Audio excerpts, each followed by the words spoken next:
It's Red Eye Radio. Gary McNamara and Eric Harley talk about everything from politics to social issues and news of the day. Whether you're up late or you're just starting your day, welcome to the show. From the Uniden America Studios, this is Red Eye Radio.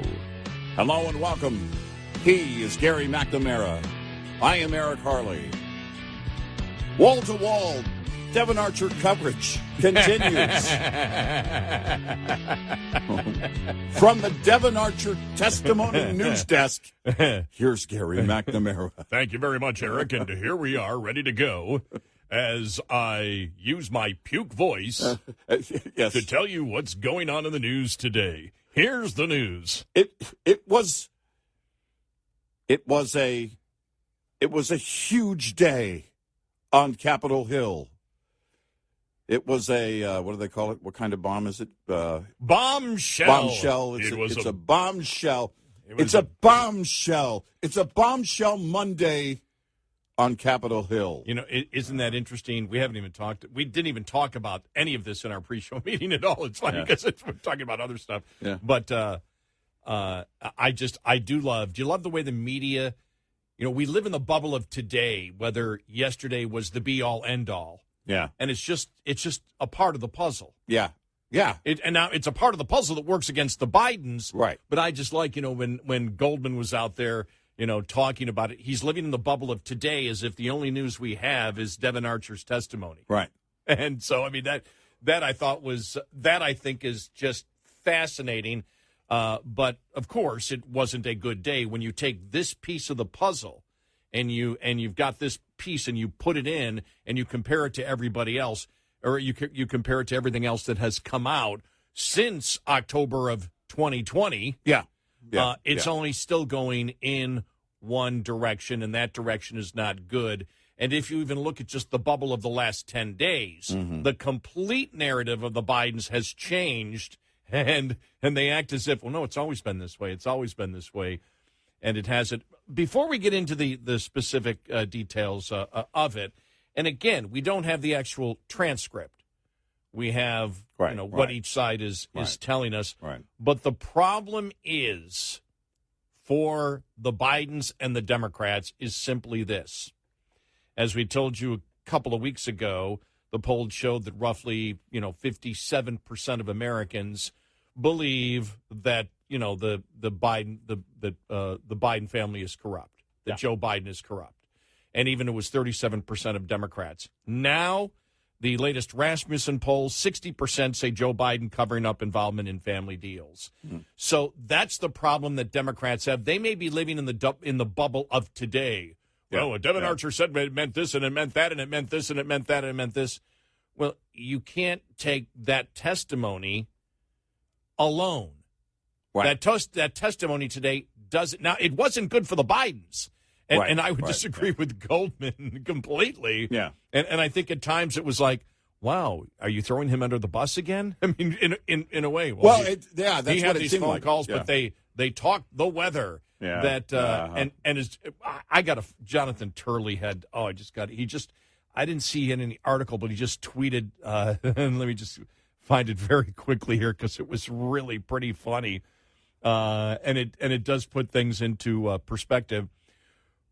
Representative Goldman insists that the over 20 calls confirmed by Devon Archer were just Joe Biden being a good dad. He makes it sound like Biden was checking in on his son's travel soccer team rather than some of the world's most corrupt figures. And that's the only thing I saw from Turley all day, and I went, well, that sort of covers it. But when you have right there 60% believe that Joe Biden is covering up his involvement in family deals. Yeah. That's the problem that Goldman has. It's the problem that Biden's have. It's the problem that the Democratic Party has.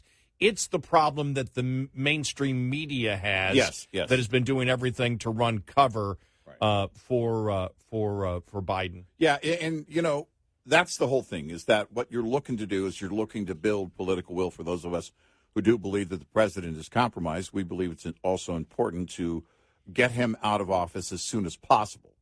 And there are only a couple of ways to do that. The political pressure could build to the point that they actually do get to an impeachment, but we talked about that yesterday, and you made some solid points along the way, saying that if the Speaker of the House, Kevin McCarthy, is, and he's mentioned it so many times, it's a handful of times in recent days, that clearly they are giving this serious consideration. And you wondered, okay, do they have something? Do they have some solid evidence? And if they do and move forward on that, then obviously that evidence that is presented is going to build even more political will along the way as it's presented in that process. The other part of it would be, and so whether he stepped down or it's not going to get to the same way that it happened with Nixon. If it ever got to a Senate vote and they had overwhelming evidence and it looked like the Senate was going to remove him from office, he would resign before that. So you look at that, and the fact of the matter is that the Justice Department is tainted. There were going to be, and I think we alluded to it yesterday, with Devon Archer's testimony, because it was behind closed doors and because we're getting it secondhand from other people. It's not that we don't trust what's going on. It's just it has a different impact. When the audio cuts or video from testimony, if it's open and public testimony is played over and over again, or it's, when it happens live, and it's only carried on Fox News and Newsmax, then it has a different kind of impact. So it may take a minute for everything that was learned to be analyzed, because I think there will be some more questions that come up. Who was it? Margot Cleveland was writing. She wrote a piece yesterday. I got to go back and get it yesterday morning, and it's actually kind of along the lines of what we were saying. I mentioned during yesterday's show, all of the fraud, and then the fraud goes right through to the plea deal. The plea deal itself was fraudulent. If you look at the way it fell out, there was no way that it wasn't. That wasn't a mistake. It just happened that the judge caught it. And she brought up some great points, and I will get that because it's important for especially people who actually have more than just 20, 30 years of law and order experience. Someone who's actually very educated and educates others on this entire process, like Margot Cleveland deserves that. So I'll get to that. But that's the whole thing, is that, it doesn't happen overnight. Sometimes we expect it to wrap up like in an hour, like on Law and Order, but it doesn't work that way. And it wasn't going to work that way on Monday unless there was something extremely damning. Even the authorities have to take that and assess it and analyze it to see if anything is actionable. Well, I'll still, after the testimony yesterday, and from what we got from both sides, I'll still stick with the fact that when, as you just mentioned, what I was talking about yesterday with the speaker coming out, I believe, my sense is that McCarthy wouldn't have done that many times unless the totality of the evidence that exists. For example, Comer came out yesterday and said even more SARS reports coming out. Now, is that on top of the extra SARS reports that he talked about last week that put it over 170? Is it now greater than that? So we don't know. One thing we don't know is the suspicious activity reports. We really don't know what is in there right now. We don't know how the suspicious activity reports, we haven't seen, for example, the American public. We haven't seen, for example, the flow chart of the money going here, here, here, here, here, and the timeline. For example, when you put that up and you say, okay, here's when the president talked to this person, and then this appeared in this account that went here and went through this LLC, then went through this LLC, and went through this, and then went to these, members of the Biden family. And so that's why I believe, and if it did get to the point, because I really think that the Republicans, even though they're talking about impeachment, by the way, they are on break now, so they won't be back. They went on break last week. I thought, that's what I was wondering yesterday. They're on break. So by the time they come back in September, we had this today, and then it seems like every single day there's something else that is coming out. Nothing ever goes in the president's direction. Nothing. Right. Everything is only going one way, making building suspicions of the president. And the Rasmussen poll here, just for a couple of things here. Here's the problem that the president has. Overall, 60% said they believe Joe Biden has been part of an illegal cover-up to hide his involvement in son Hunter's foreign business deals. So the public views that he's involved in an illegal cover-up. The poll also asked independent voters.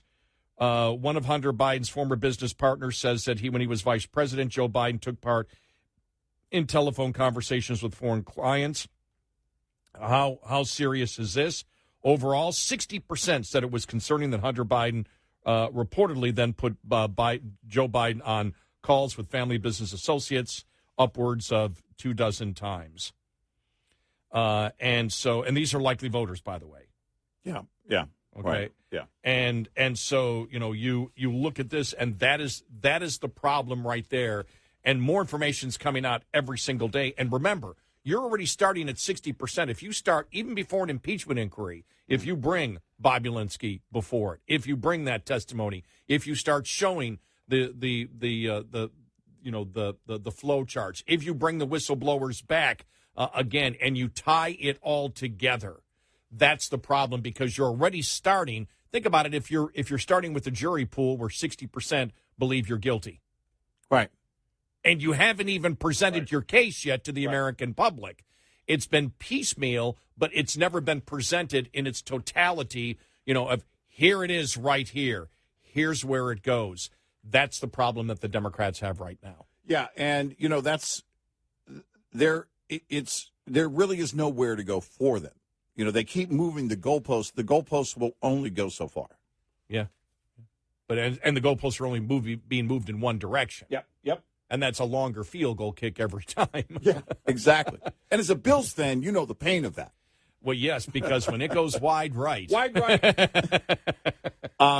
the way, it was Mark Hemingway that actually tweeted it where I saw it. I'm sure Margot Cleveland did tweet it, but it is a piece in the Federalist, and I am retweeting Mark Hemingway's tweet from yesterday, or X, or whatever we're calling it now. Anyway, it's on Twitter. Normal people still call it Twitter. You sound old. You sound defiant like Joe Biden. Come on, Jack. It's called Twitter. We all know it. But anyway, she makes some solid points in this piece in the Federalist. And here's the article's title. Are the DOJ and Hunter Biden attempting to commit fraud in federal court? And it gets down to that plea deal. And it was one question that the judge asked Hunter Biden. And it was, let me get to it here. All right, about the legal services. Money represented fees for legal services. Hunter Biden had to explain how. I think Owasco PC acted as a law firm entity. Yeah, that's how Hunter replied initially, Margot Cleveland writes, but then immediately equivocated. I believe that's the case, but I don't know that for a fact.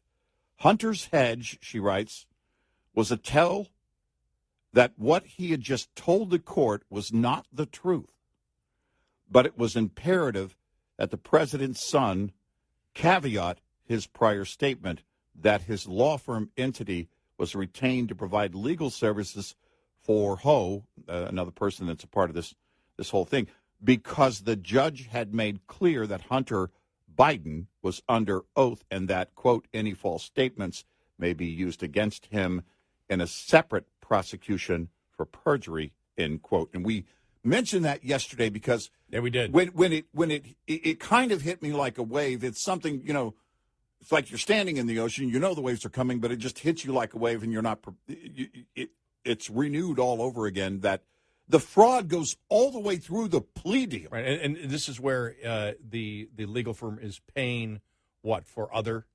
Yeah, when the judge questioned Hunter about the $1 million that Patrick Ho paid Owasco LLC on March 22nd, 2018, purportedly for legal representation, the president's son was cornered, with the government and the defendant both telling the court that the money represented fees for legal services. Again, I'm reading from Margot Cleveland's piece in The Federalist. I just tweeted the another tweet that has the link in it. Hunter Biden had to explain how, and again, that's where he started with the I think, I'm not sure. He had to caveat that, as she writes, because he realized that he had to make sure that it was not a solid lie. And there's the problem when you look at the plea deal. I'm grateful we had a judge who was aware and wasn't like Sullivan and out of her mind on that day. She did her job and caught a number of things. And again, that piece by Margot Cleveland is available on my Twitter. 866-90-RED-I. How much do you know about synthetic oil? Heavy-duty trucks have been running on traditional mineral oil for the last 100 years, but today's technology brings us other options to consider. Synthetic is better quality. Unlike conventional oil, synthetic oils have a consistent molecular structure, giving it the ability to support pressures from higher horsepower engines, especially at lower RPMs. It also allows oil to reduce friction in an engine, controlling temperatures and improving fuel economy. Lastly, they're cleaner. Synthetics pick up fewer contaminants as they do their job of lubrication. They also have a better oxidation stability, resulting in an overall cleaner engine. This report is brought to you by Shell Rotella. Shell Rotella, with advanced synthetic technology, is designed to help keep your rig running with more mileage and less maintenance. Lines open for your calls. 866-90-RED-I on Red Eye Radio.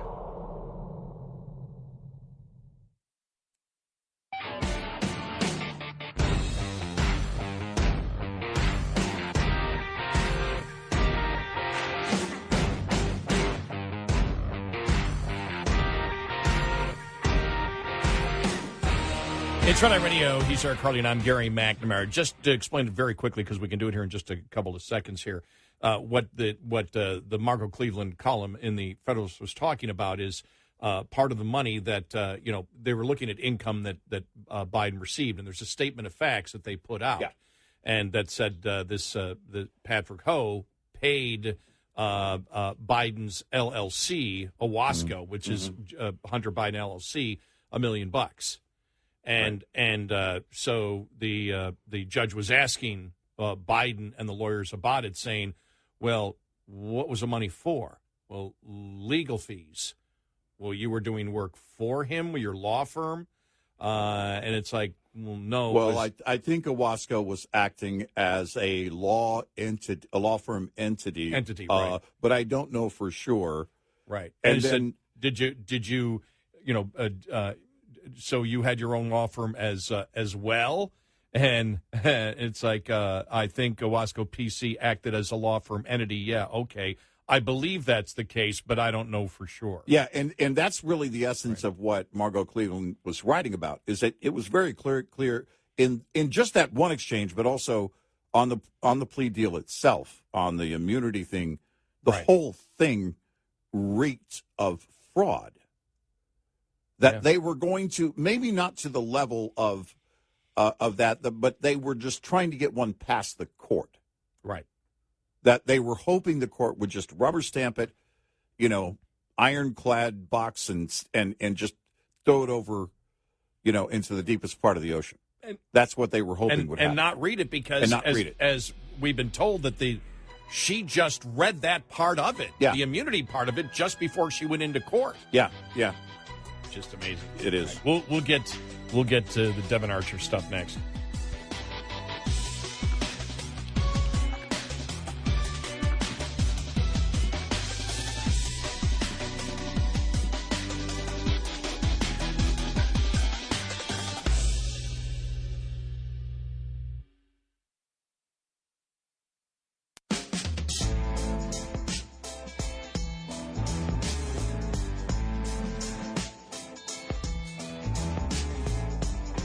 Consider yourself canceled if you don't listen nightly. Red Eye Radio. And he is Eric Harley, and I'm Gary McNamara. Here's Democratic Representative Dan Goldman yesterday on the Devon Archer hearings. Doesn't it contradict the president's statement saying that he never talked to any of Hunter Biden business associates? Clearly he talked, whether about the weather or whatever, but he said specifically that he's never talked to them. Doesn't this contradict them? I don't know what his comment is, and as soon as you hit that, I don't need to go any further. Well, I don't know what his comment is, but here's what I think. Well, you know what's funny is, and what's interesting is, I don't know what the White House is saying at the moment because it seems to be changing every day. But I don't know where the goalpost is because it was right behind us a few minutes ago, but it keeps moving, and it's. Over and over again, there is no way to defend it.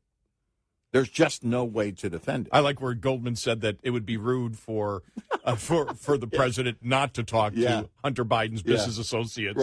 Right. It's just that would just be rude. I mean, he's getting all that money. Oops. I mean, and he just keeps getting in deeper along the way. I mean, if you're getting that much money, at least talk to them on the phone. Oh my gosh. You got to work for it, don't you? You can't just fire a prosecutor and then not do a follow-up call. Well, this is interesting because a couple of things. Devon Archer saying that Hunter Biden and Comer even stated it this way, and the Burisma execs called D.C. to get the Ukrainian prosecutor fired. What does that mean, call D.C.? That's exactly what I asked. Why wasn't Comer specific on that? Yeah, what does that mean? Who called exactly who? And who else was responsible or part of that chain of events that led to that? What does that mean? Who did you call in D.C.? Right. Yeah. I just got off the phone with D.C. What does that mean? You called WMAL and talked to Larry O'Connor? Exactly. Is that what you did? I mean, that'd be a great conversation. He's probably not going to commit any fraud for you, but no, I just said Larry's name because I saw him tweeting about this yesterday. Yeah, That would have been a scoop. Larry's going to come in a few hours. What did I do? Larry's going to have to. What? I've got to testify now? Yeah, what is this? What are those idiots on Red Eye talking about? Those guys are paying for my lawyer. They're going to pay for my lawyer. But yeah, I read that and I thought, because I went to search other sources, and I just thought, well, maybe someone didn't have the entire Comer quote or something. Wait, what do you mean he called D.C.? Whoa, stop. David Coverdale of Whitesnake? Who did he call? DC. That's actually that's what they call him. They call him DC. I know, that's why I laughed. It's like, who's DC? The question is, seriously, who did he call? It would be right. I don't know. Who do you call to fire a prosecutor in another country? Right, and that's why, and again, that's why you need the vice president, who's in charge, who's in charge of Ukraine for the White House. But I forgot. No, but I don't want to hear stuff from the Republicans like call D.C. Yeah, right. Well, is that what he said? Well, did you ask him what that meant? Call D.C. Right, because that would be explain that, right? Yeah, if in that back and forth, then the people that are interviewing or questioning or I don't know, interrogating, whatever, would stop and at least Comer, because it wasn't the lawmakers that were doing the interrogation. Well, wait a minute. Were any lawmakers present during it? Yeah, Goldman said he was there. Goldman was there, and I know Comer was there, right? Wasn't he there? He was on site. Yeah, he was in there. He said he was there. Yeah. But I don't know how much of the questioning they were able to do. I'm guessing they can. No, I think the investigators asked the question. I know they do directly, but I guess my question is, can any of the lawmakers submit questions to them and say, hey, can you ask them about this? I don't know. But ultimately, I'm sure since it's a Republican-led, I would think so, that the Republicans at Comer has had discussions with the investigators about what questions they wanted to ask. Yeah. I don't know if Democrats had input on that. Yeah. Well, I guess my question is along the way as they're doing it, on the fly. But nonetheless, the question is, all right, what does that mean? And ultimately, did we learn anything new? That would have been my first question. Was there something that the committee didn't know that they learned today that is a key detail? Because Jim Jordan said yes. That was the. But I didn't get specifics. Yeah, that was. There were a couple of items they kind of expanded on. Comer mentioned the maybe the more SARs or something, or I don't. But the question is, that's where I would go, because you're building the political will. But the SARs is separate from the hearing. The SARS report was Treasury Department. That was right. They didn't discuss that during the questioning today. No, I don't. Okay. Well, I didn't see that reported that they. All right. The SARS was a separate story. The Comer just saying they have more SARS reports. Okay, I had lumped that in then. Okay, coming in. All right. No, Jim Jordan said no. They learned new details in this, but he did not say. Yeah. I didn't see in that article what it was, which is really why I want the transcript, because everything else is basically people just giving their opinion of what the testimony was. And so I want Jonathan Turley and Margot Cleveland to read the transcript, analyze it, and then give us a report before our show tomorrow. Well, I mean the thing is, Goldman was saying, well, they didn't discuss business, but you can't take anything as the one thing, the one bubble of the statement, because the smoking gun, because Archer apparently also said Burisma would have gone under if it wasn't for the brand. Now, what does the brand mean? Yeah, I don't know what the brand means. No, I saw that. By the way, I saw that trending, and I was like, what?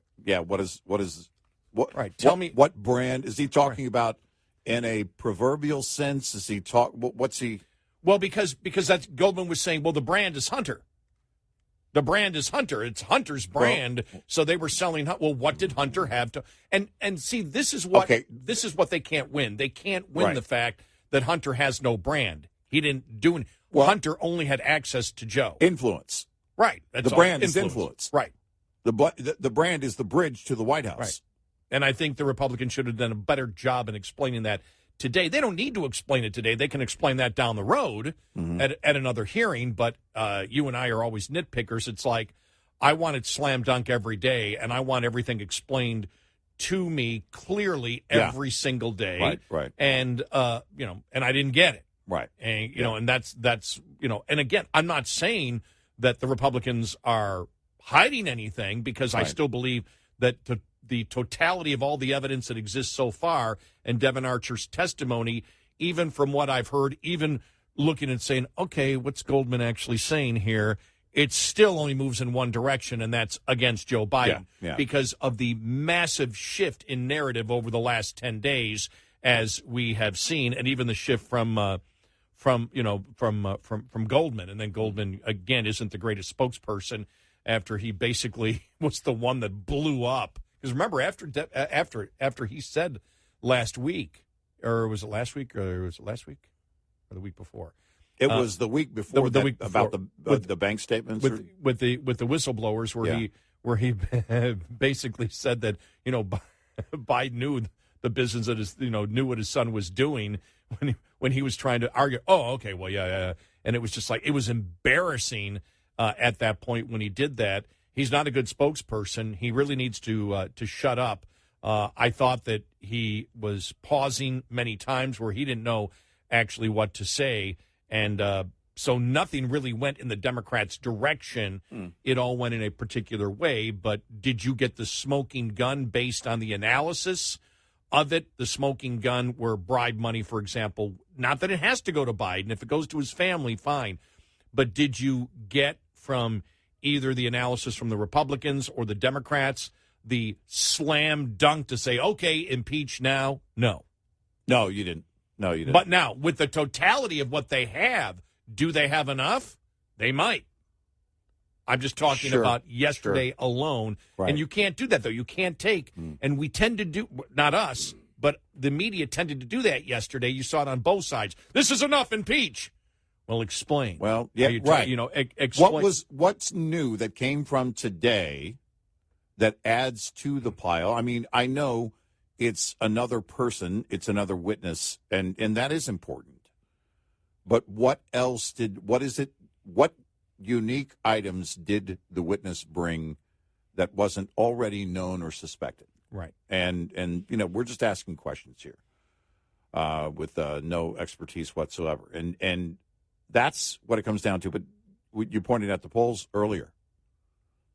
When you've got that's politically, those are solid numbers. Well, don't put us down. The majority. We do have expertise analyzing investigations. We've done it for we've done it for a long decades. Time. Yes. I mean, this isn't. I mean, you can like I said. You said it yesterday. Don't say we don't have expertise. What is it? 35 years of Law and Order. Yeah, and some of that with iced tea. Someone does a bit. Oh, it was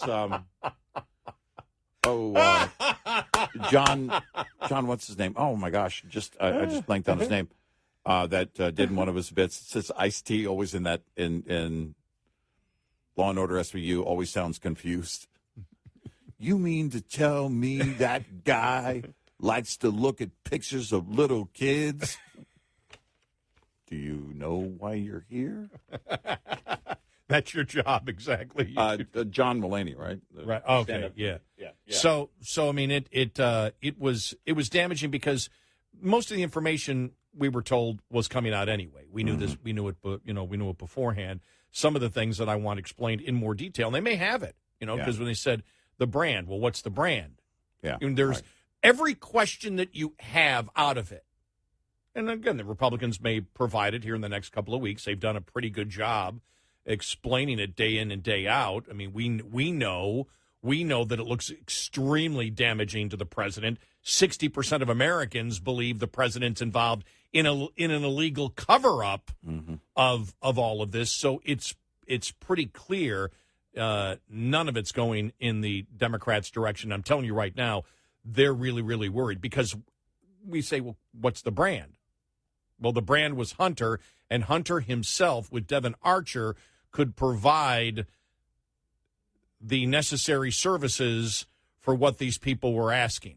Right. That's a load of horse manure. Yeah, we all know it. It is. The brand is Joe Biden. Exactly. But they, and so Comer and them said it was Joe Biden, but did Devon Archer himself mean that it was Joe Biden? Because also when Devon Archer said, that's why I want to tie together, when Devon Archer said they couldn't have gotten anything, unless, the president was involved in it.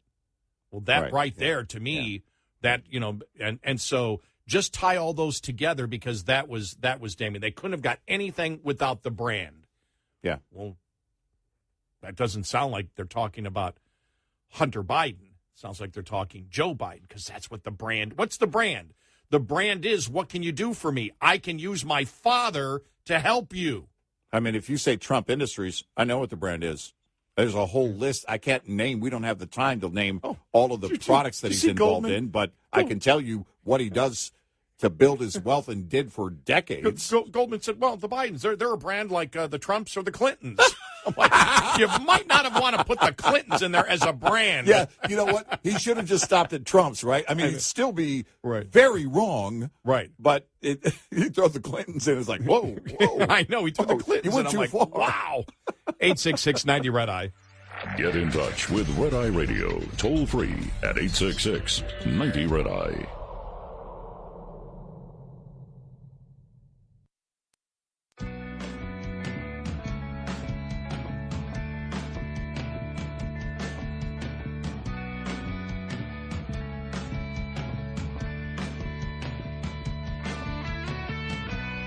It's Red Eye Radio. He's Eric Carly, and I'm Gary McNamara. So you got an email?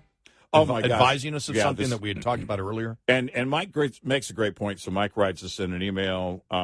You're going to have to use Patrick Ho's first name anytime you're talking about Hunter.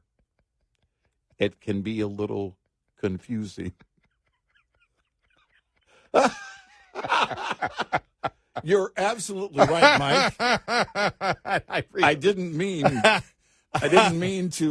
cause any confusion. Because also the words prosecution and prostitution sound very similar. So that's probably, you want to make sure your hearing is good at that. You know something? When I was in Little League Baseball, there were two brothers. Their last name actually was Whores. Oh, wow. And I used to just scream, at them and go, "Come on, whores!" And there's my parents with their heads like, "Oh my God, no!" Yeah. And they eventually changed their last name to Daly. Yeah, they really did. I mean, I'm not making that up. Wow. Yeah. I mean, eventually you would have to, right? I mean, I guess. Yeah. Well, because have they not done that before the social media age? It would have been all over. I mean, yeah. And I had no idea as a kid what I was saying.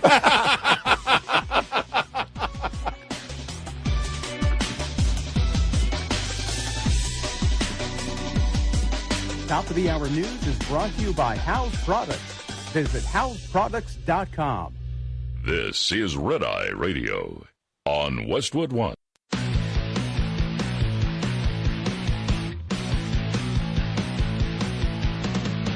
Now, it's Red Eye Radio. Gary McNamara and Eric Harley talk about everything from politics to social issues and news of the day. Whether you're up late or you're just starting your day, welcome to the show. From the Uniden America Studios, this is Red Eye Radio. All across America and around the planet, 866-90 Red Eye. We are Red Eye Radio. That's why we have Red Eye on our phone number and all that other stuff. Hello. Here's where it was. I saw it, the headline here, Devon Archer interview very productive. In Biden family probe, Jordan says during hearing recess that Hunter Biden's former business associate has revealed new information. So that's where I got it from. Yeah. So, all right. Well, and that is what we were asking last week and leading up to this and yesterday on the show is, all right, what are we going to learn and how soon are we, the public, going to learn it?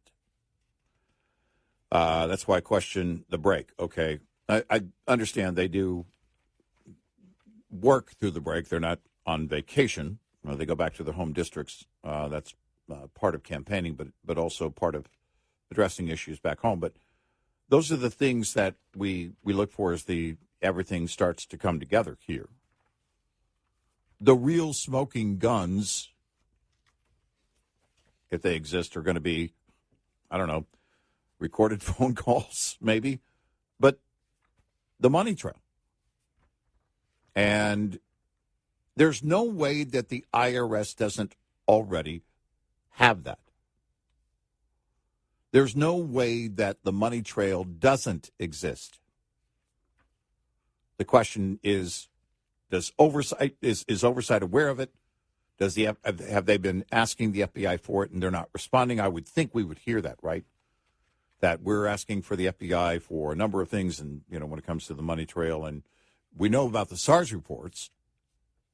We're being told along the way, and those numbers have kind of gone up, and the amount of money that they believe, according to oversight, according to the GOP in the House, that they believe that the family received, that has increased along the way.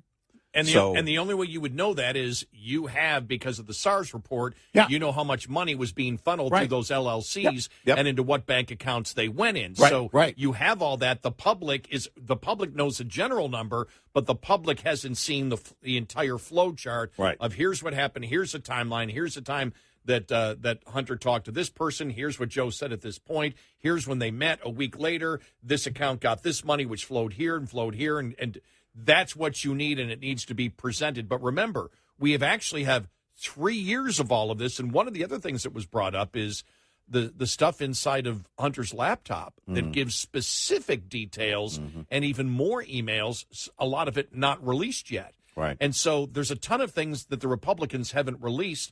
And I go again, and it's on gut feeling, but with McCarthy coming out and saying, saying that an impeachment inquiry is a possibility, for him to say that means, number one, they want the Democrats to know that we've got more than you think.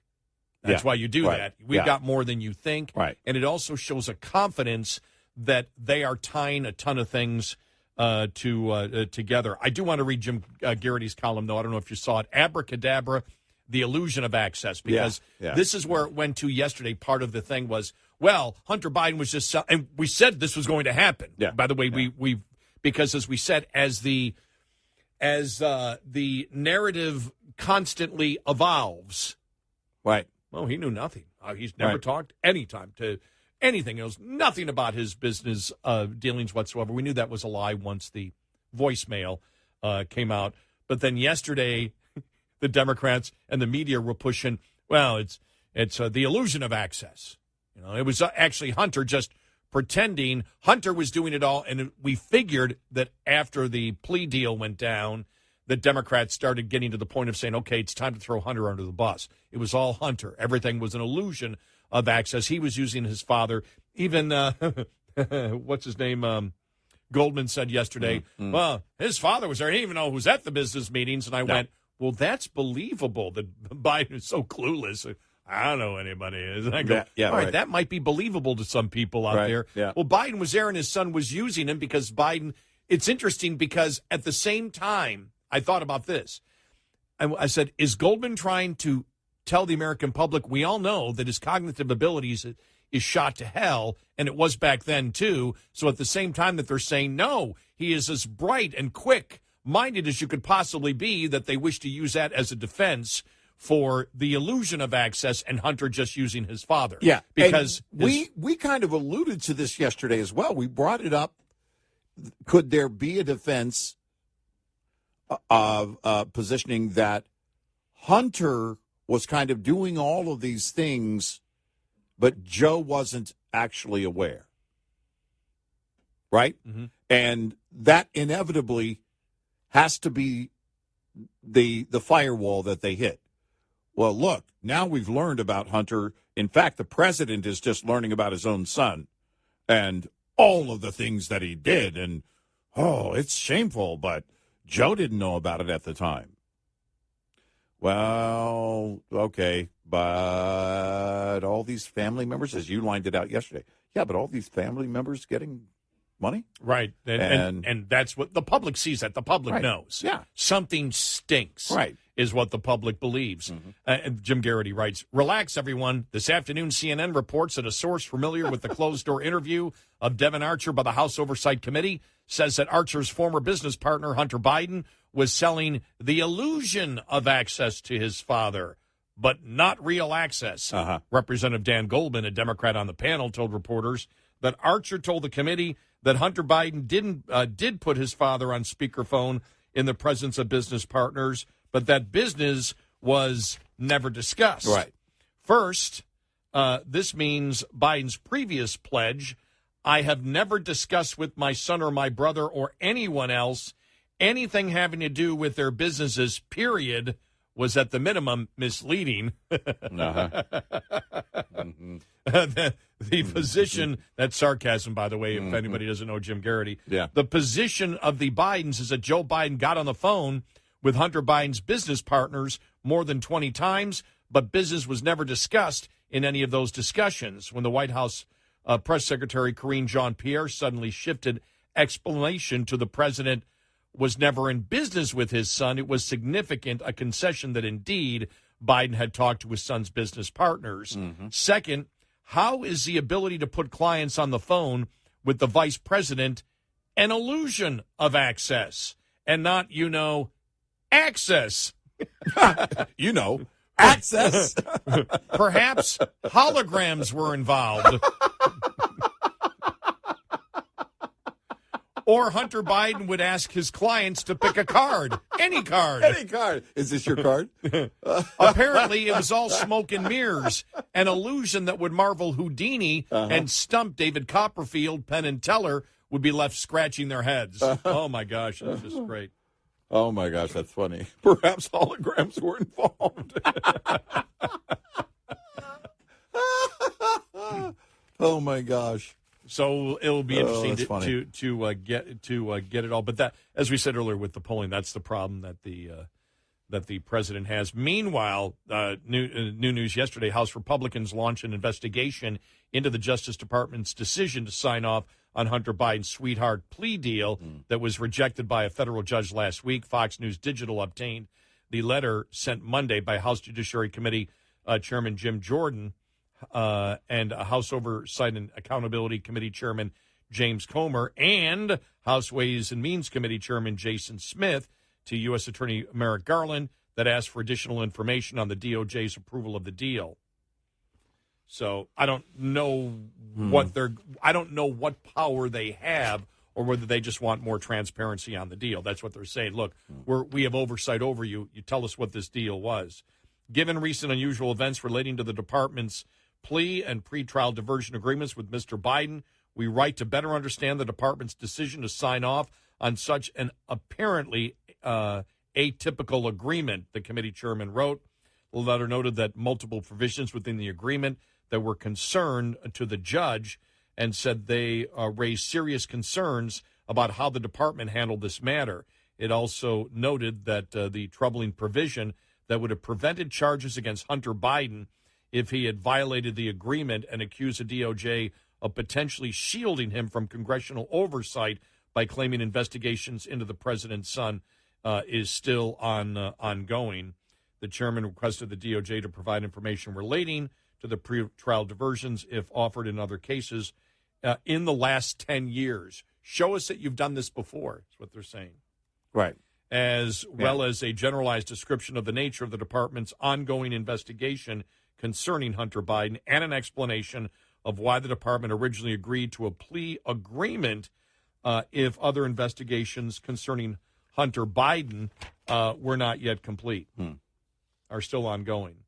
The deadline for the DOJ to respond to the letter's demands no later than 5 p.m. August 14th, 2023. Don't be surprised if they don't respond. Right. Well, I said that. That was not in the Right. article. Yeah. So interesting. And again, the problem is with the Democrats is the totality of the evidence that exists so far. And if you sit in the bubble of today, which a lot of the reporters in the mainstream media is doing, well, that doesn't show anything. When you take the totality of everything that we have, which is all the information from the laptop, a lot that we still don't know about. You also have the business partners, including Bob Ulinsky, Schwerin. You've got Devon Archer, and whatever the transcript will come out in that. If points that we want clarified are clarified there.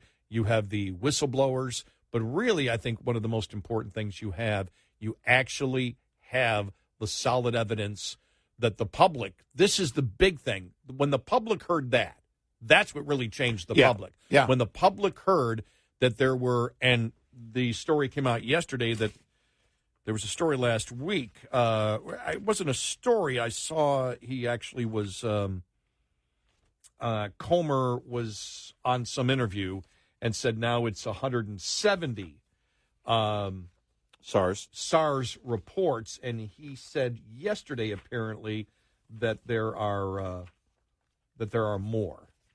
And just trying to find the article here, I had it somewhere here. That there are actually more out there, and okay, and I'm going through everything, and it just seems like okay. Don't know where it went. Is that it here? Okay, it's somewhere. I'll find it. Here we go. Breitbart. James Comer, Treasury Department, has several dozen more suspicious activity reports on Biden's. This is from yesterday. I'm guessing this is what you were talking about. President Joe Biden's Treasury Department has another several dozen suspicious activity reports that relate to the Biden's. House Oversight Committee Chair James Comer revealed last week. Comer revealed the Biden family business caused six banks to flag more than 170 large amounts of money in SARS to the amount to the Treasury for review, 20 more than previously known. SARS often contain evidence of potential criminal activities such as money laundering and fraud, end quote, according to a 2020 Senate report. Again, reading here from Breitbart.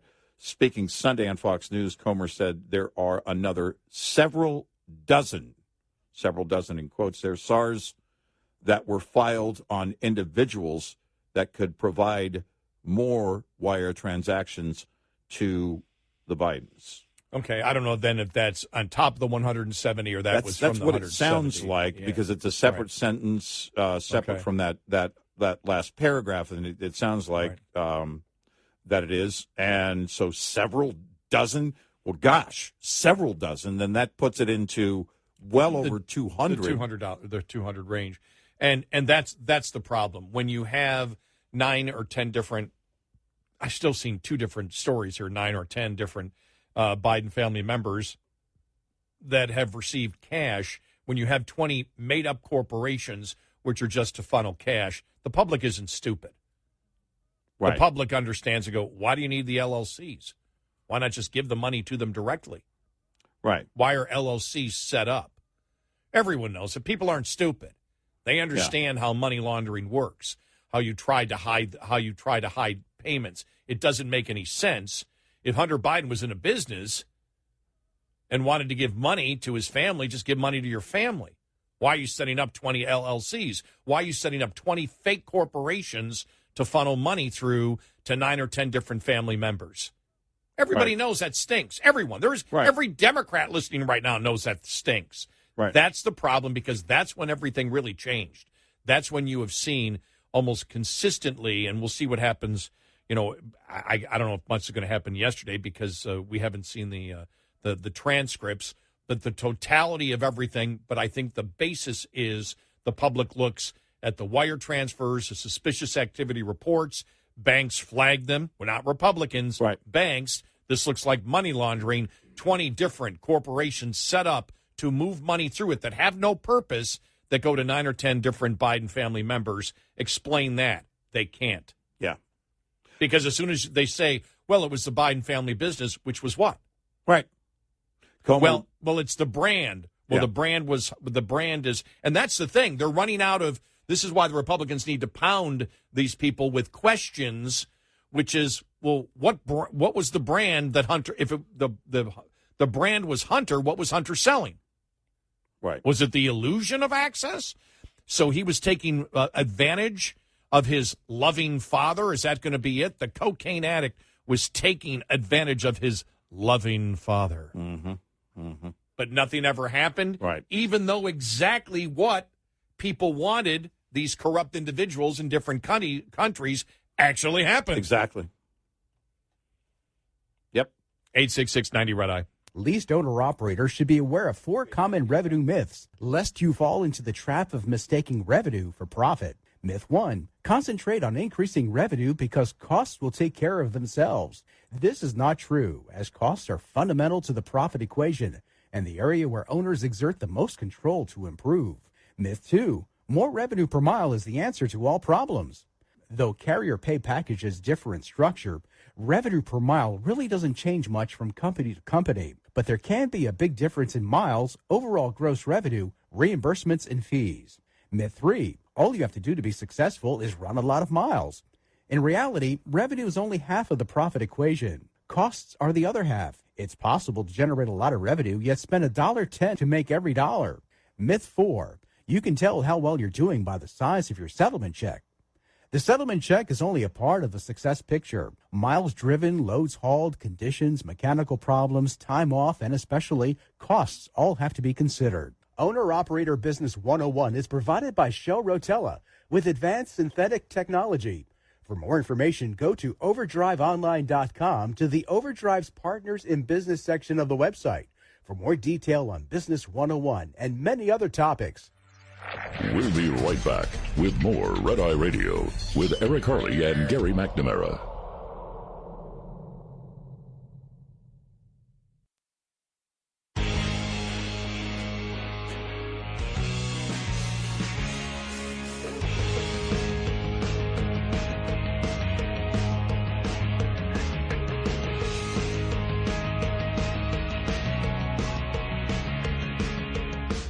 It's Red Eye Radio. He is Eric Harley, and I'm Gary McNamara. Download our Red Eye Radio app today and listen when and where you want. Yes, and thank you. So that's where we are. It's going to be interesting to see where all this goes now. Now we're into to August. I've always thought, will there be an impeachment inquiry? Will they instead have hearings and bring everything, before the American people first? Right.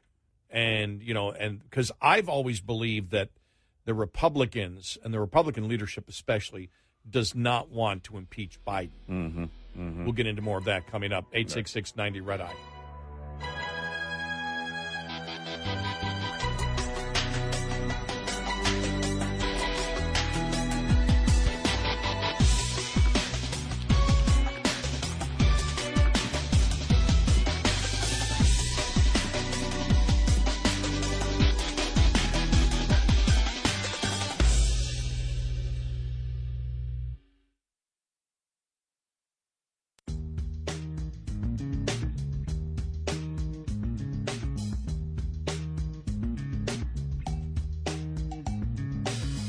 You're listening to Red Eye Radio from the Uniden America Studios.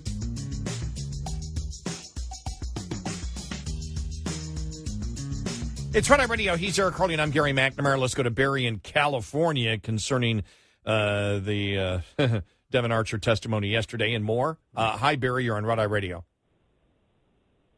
Hey, what do you guys think about the Republicans hiring maybe 50 forensic accountants to start taking these dollars, where they came from, connecting them to which corporations they went to, and then which bank accounts they went to?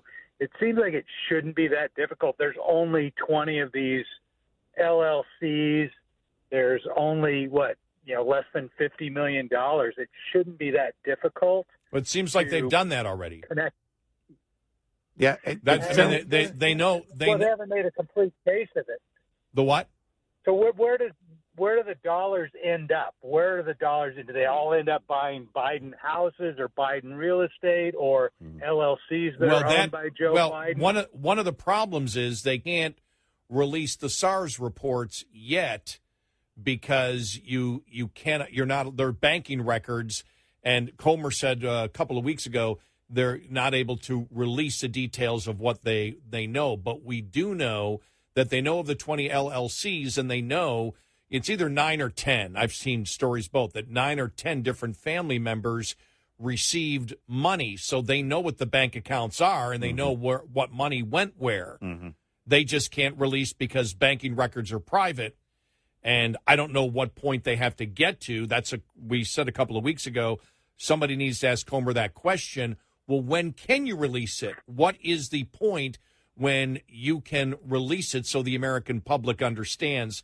And that question hasn't been answered. But it does seem like, because they know how many Biden family members it went to, that they know what the accounts are. That's the only way you'd know who it went to, is based on the accounts. Right. And so they probably have, I guess you would call it, forensic accountants that have looked at it. And that's why we want more information on all this, because we believe Barry. that, Barry, that's probably that is the key right there now. The money trail. The key is the money trail. Yeah. Yep. That's what you want, start to finish. And you're right, Barry. That's where we want to. What we want to know is where it ended up. Okay, so you're working out the entire quid pro quo, and one is the flow of the money and where it went, and who benefited directly, who got it directly, whether it was in the form of payments for a house or payments for work done or payments in cash or whatever. And then, of course, what favors were done in return. And was there an ask that was, that was even an indirect ask that was, all right, you fire this guy, get this guy fired, or take care of these problems so we can set up business and do this. That's what it sounds like I'm oversimplifying, but those are the trails. It's each direction of the quid pro quo. What actions did he as vice president take? And also the when on the money. When you talk about the flow of the money. That's where did it end up? And by the way, I don't know if the caller knows, but they did mention here in the Breitbart article, and I think some people know that Comer was actually on a board of directors for a bank for 10 years. And he said recently in an interview, he said that it would be very rare if you had more than 2 SARS reports. Typically, a bank would not let you open another account. You couldn't open a new account if you've got more than a couple of SARS. Because they don't want to be... They don't want to be seen as facilitating if it's known that that exists, that activity, there's a pattern of that behavior, and any more than one incident would be development of a pattern, then they don't want to be seen as part of your shell corporation or your scheme, your money laundering, any of that. They want to make sure that's why they exist. That's why they send up the red flag to the Treasury Department. And you asked the question, is that why it was other bank accounts were open in other family members' names? So you look, is because of the fact that Hunter, and we're just, again, this is pure speculation, but is that why it went to so many family members? Is because the bank that he was dealing with or other banks were suspicious of what he was doing? Right. Did he run out of, again, he couldn't open an account, and so he just uses a family member and pays them. The other point I think is important to make, we said, look, you don't need a direct line of money to the president to charge him with bribery, right? If that's what went on, because it doesn't matter whether you benefited, it's whether you took a bribe. And if you give it to your money, if I take a bribe and give it to Eric, I'm still taking a bribe.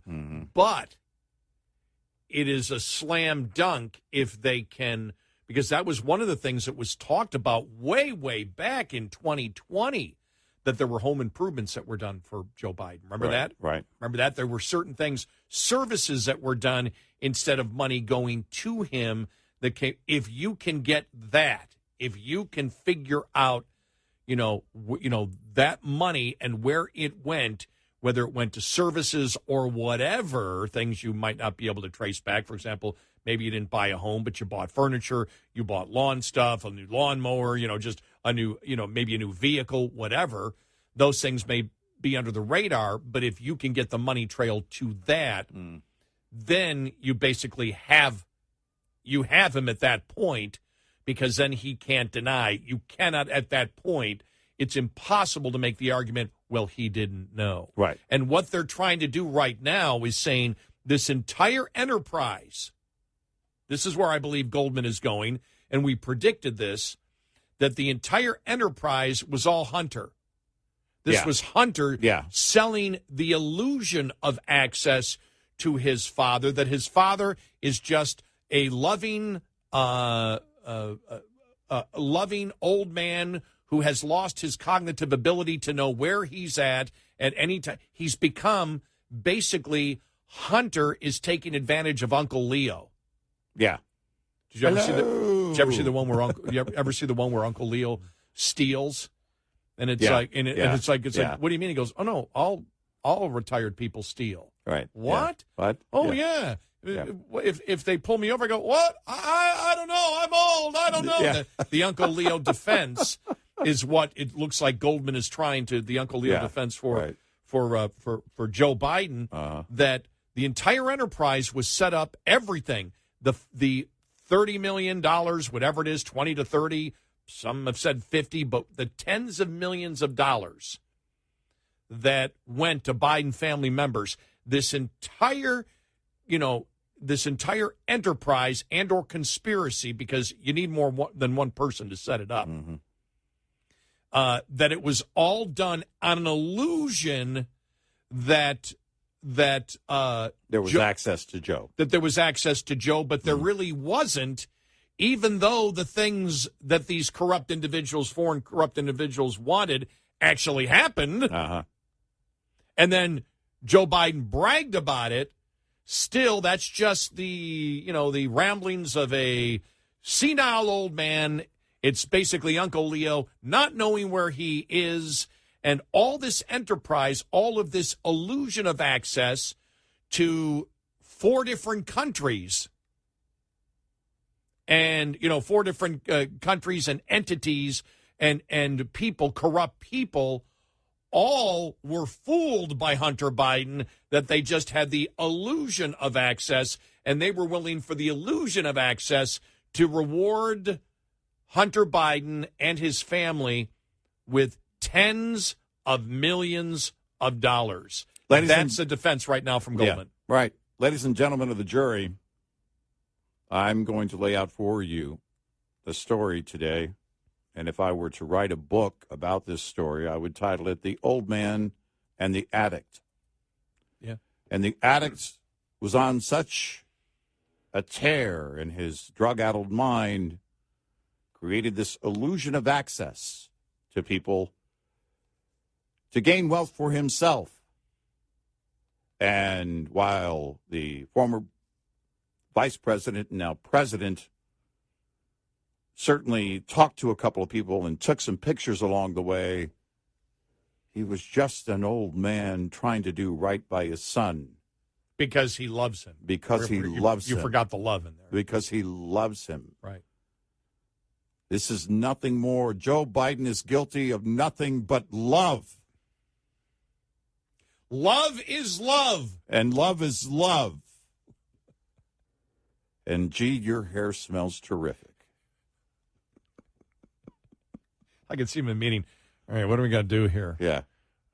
Remember they use it for gay marriage? Love is love. Can we use it here? Yeah, love is love. Can love is love was used Family for gay first. marriage. That's what Chris Cuomo used. Love is love. We succeeded over here. Can we use it? Can we use it to defend bribery?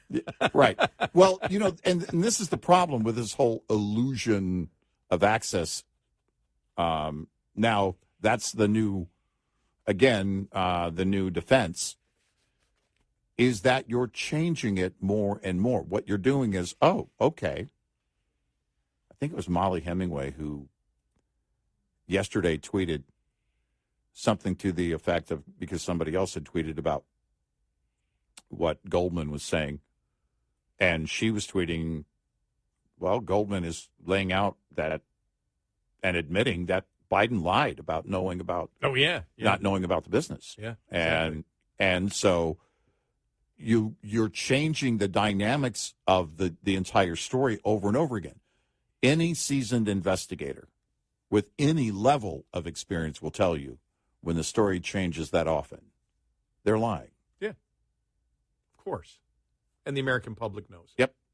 And the money trail won't lie.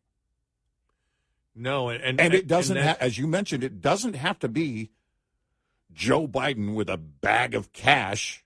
No. It is his family. And did he do something?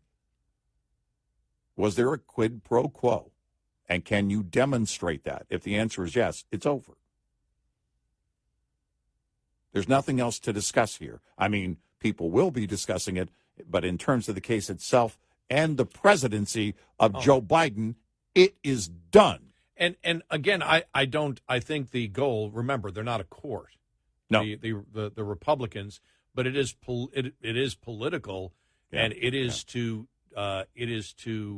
I believe that's what politics does. You wish to damage the other side, which is damaged already when 60% believe the president's involved. 60% of likely voters believe the president's involved, likely in the illegal, corrupt act of covering up his family business.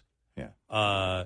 You're succeeding in damaging the other side, and I don't think that they actually want to go through the whole impeachment process. But I do believe that I think my senses are they believe, and this is why McCarthy said it twice, 3 times last week, said impeachment inquiry. They want to scare the Democrats, and they also, you don't know what we have, but we've got stuff. And the one thing that everybody is scared to death of the Democrat side, Because now you've got people saying, no, from Bob Ulinsky and everything else. He's corrupt. You see the emails from the laptop. Yeah, You've got the IRS whistleblowers. Right. Now it's the money trail. Right. The money trail is what destroys the entire thing for the Democrats. Yep. And then the Republicans can say the media, the Democratic Party, anybody who runs for Senate, anybody who runs for House that is defended and covered up for the president, they will use that saying bribes are okay with these people. Right. Bribes are okay with these people. Yep. Anytime they interview any Republican, you covered up for Biden's bribes. They plan to use it big if they can prove it. And I don't believe that they want Biden impeached. I think they want him to resign. They like Biden in there. They believe Biden is their best chance. But then again, Kamala Harris may be. But if they have to get to the point because they can prove that clearly it was a bribe, I think they want a resignation. Yeah, I think so, a forced resignation. And if they can prove it, it will come. 866-90 Red Eye. Coming up, more with Gary McNamara and Eric Harley. It's Red Eye Radio.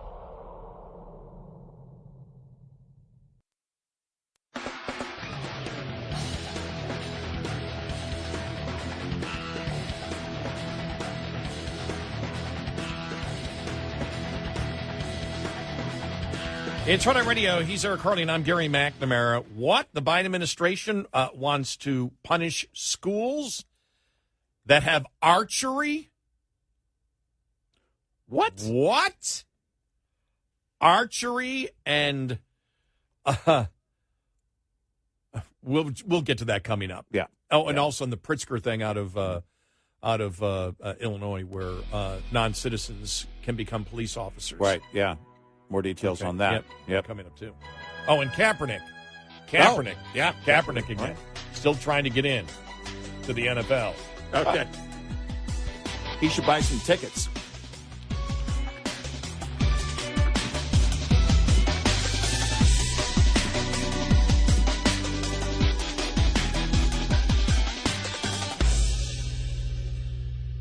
This is Red Eye Radio on Westwood.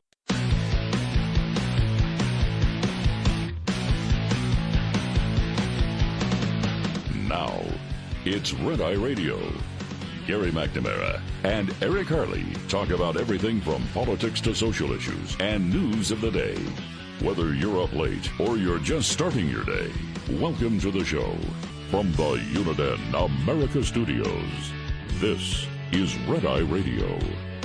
All across America and around the world, we are Red Eye Radio. He is Eric Harley, and I'm Gary McNamara. Good morning.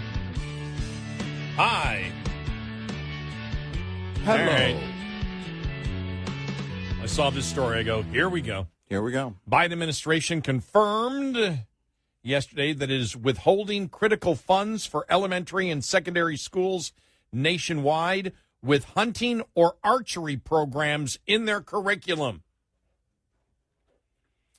The Department of Education explained in a statement that its funding decision was based on what they say is the plain text interpretation of the bipartisan Safer Communities Act, which Congress passed and President Biden signed last year.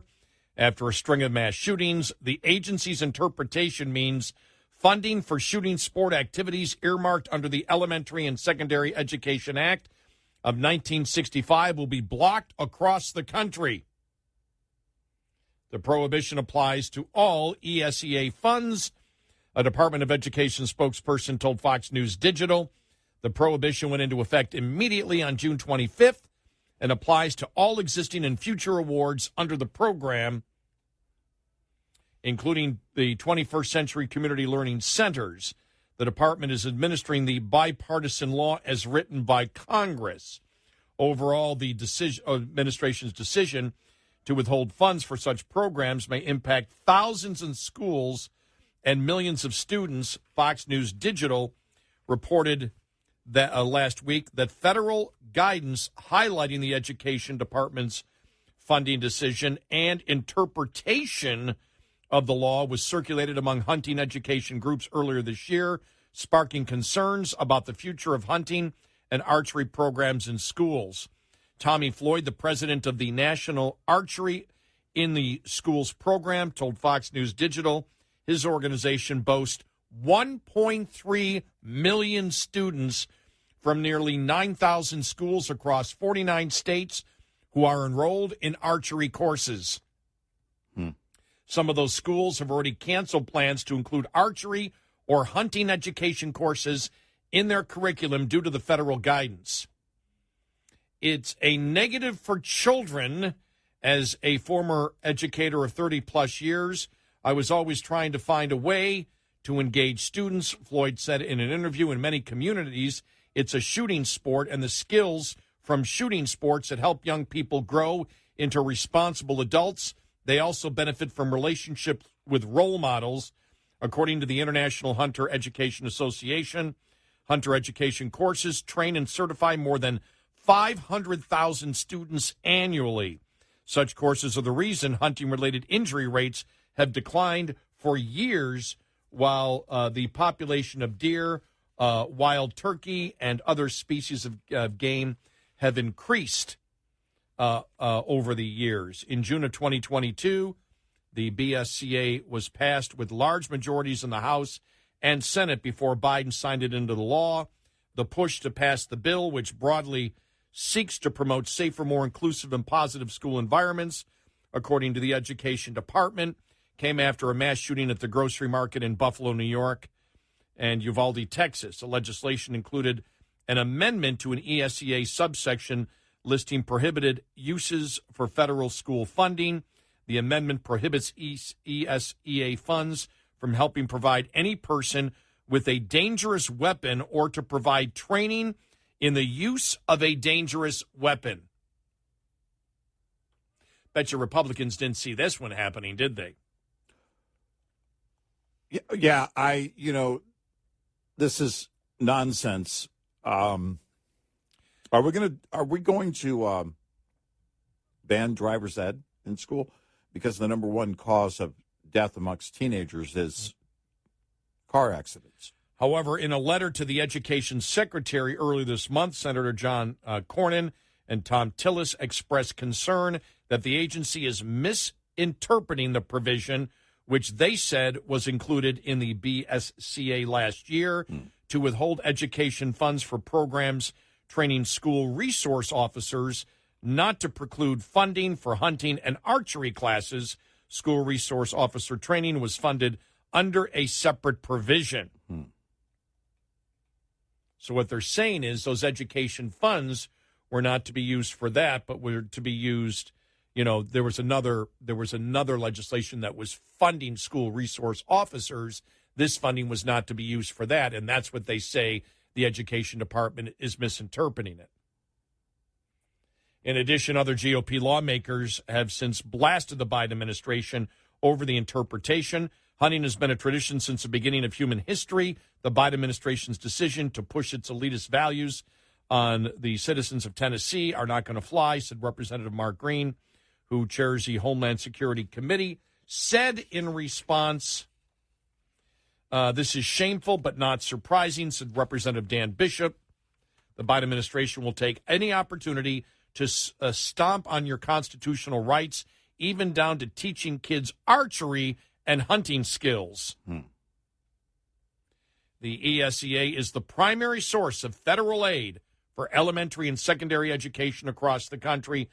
According to the Congressional Research Service, the BSCA earmarked an additional $1 billion for educational activities under ESEA. The Biden administration is defunding school hunting and archery programs.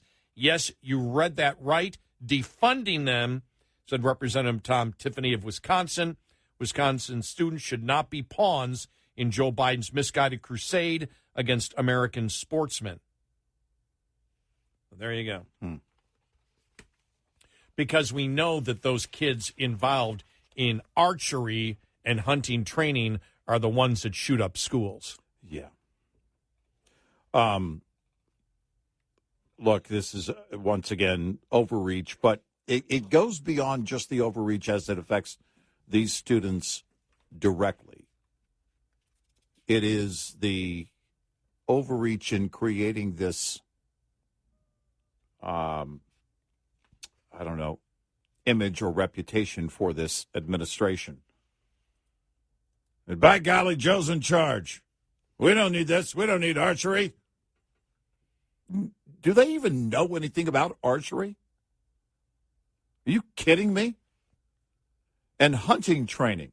You know, one of the things, growing up a military brat, my dad was a cop in the military.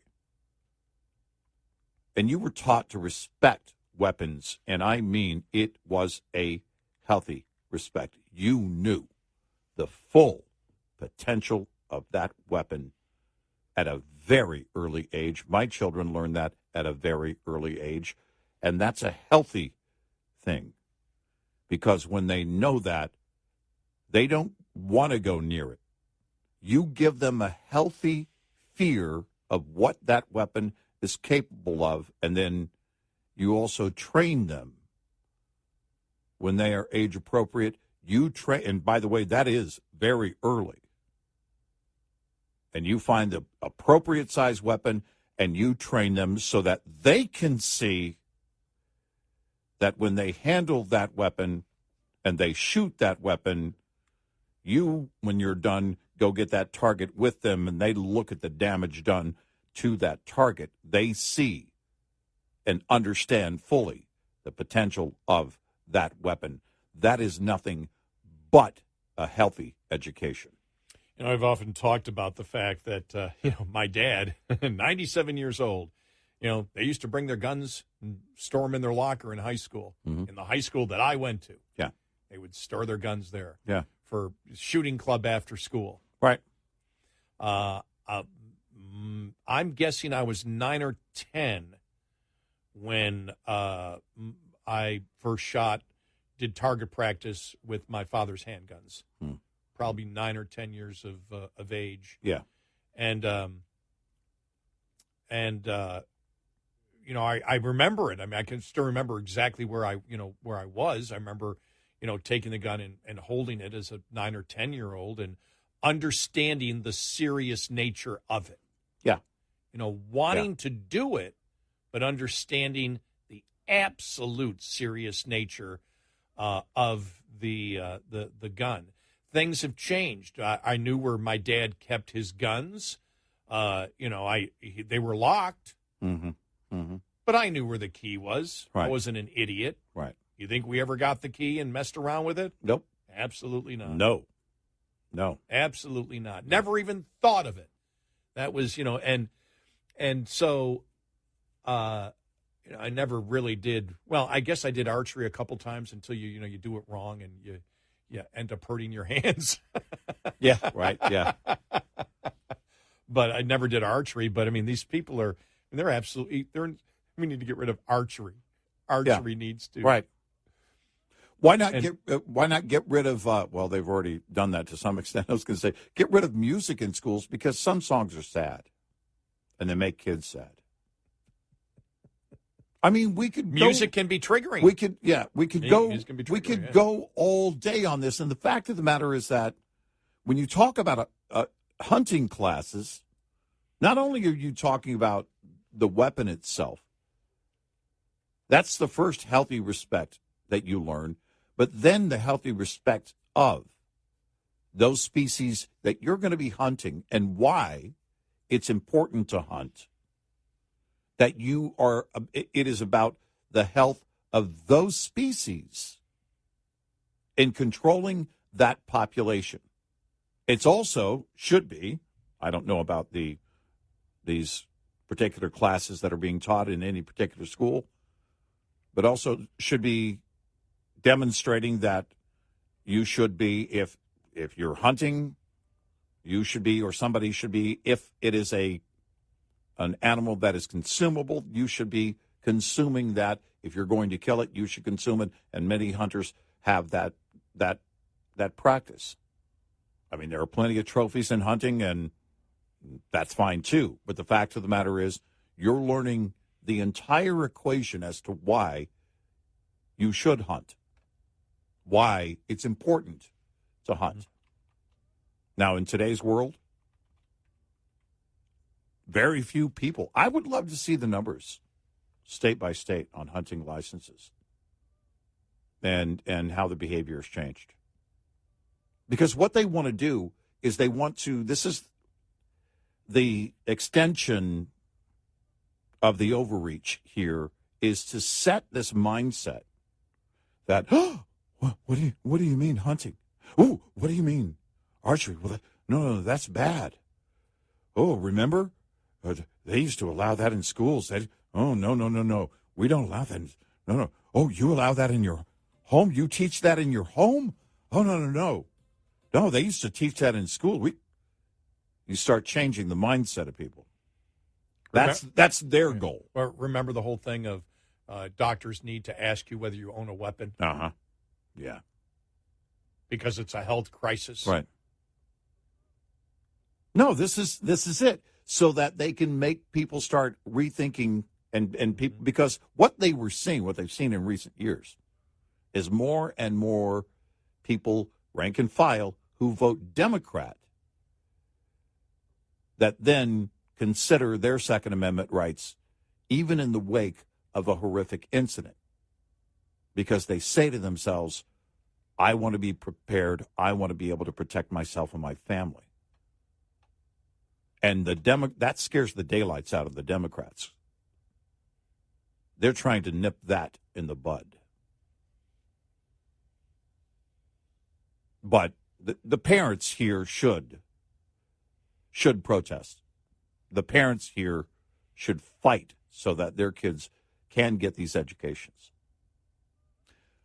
I'm guessing that the parents whose children participate in those classes probably in the home also teach other, but then again, maybe not, because you think about a setting where, all right, maybe this in this home, this child really isn't going to get that education, and they're interested in that, and they're going to get that healthy education. That also has to be considered here. That they wouldn't get this healthy education otherwise, as to why people hunt. Archery is a skill. But nope, sorry, can't have it. 866-90-RED-EYE. Lines open for your calls. 866-90-RED-EYE on Red Eye Radio.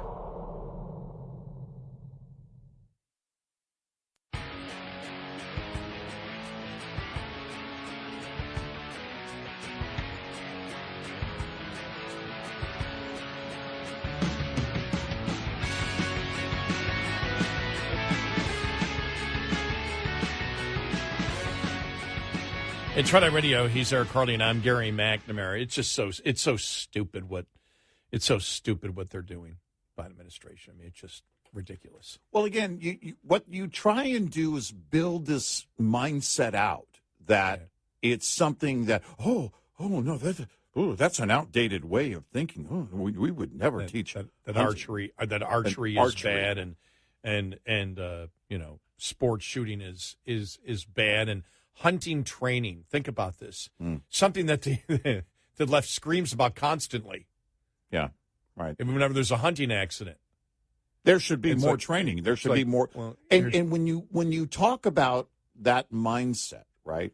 If that student is interested and takes that class because it's an elective. Now, here in Texas, you have to have, I think, 2 hunting class credits before you graduate. Not true. But it's an elective, and so it's the student that will often, or maybe the parent parents nudge the student and say, hey, maybe this would be good. But either way, you go into it, and the student becomes curious about things, and it's going to be about safety. It's going to be, again, about the health of the species and why you hunt. It's going to be about, a number of things. But you, like with archery, you're teaching them how to develop skills. You may say to yourself, well, they're not going to, with archery, they're not going to take that skill and make a living. I mean, they might, but the idea would be you're going to teach them how to develop skills with anything that they're doing that is of that nature. I hit a ball with a stick.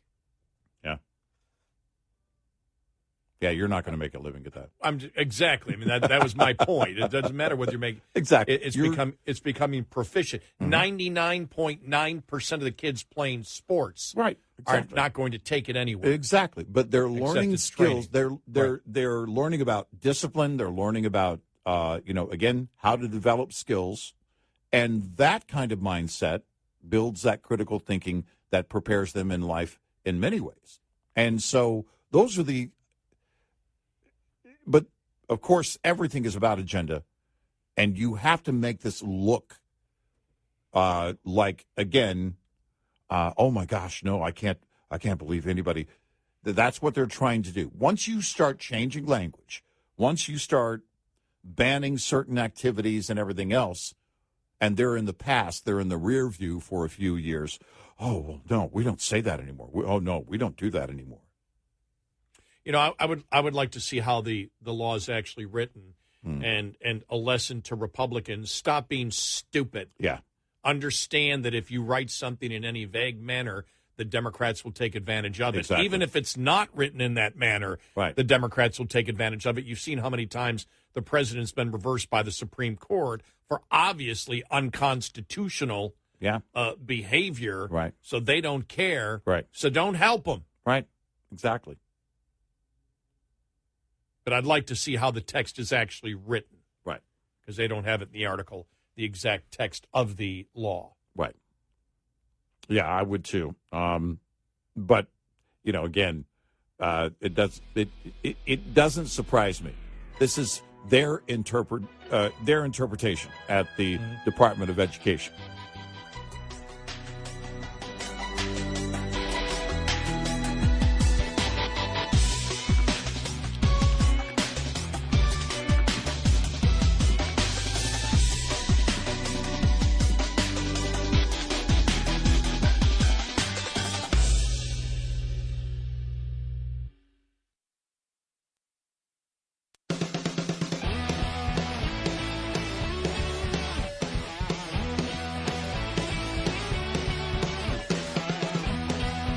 On your smart speaker, say, play Red Eye Radio.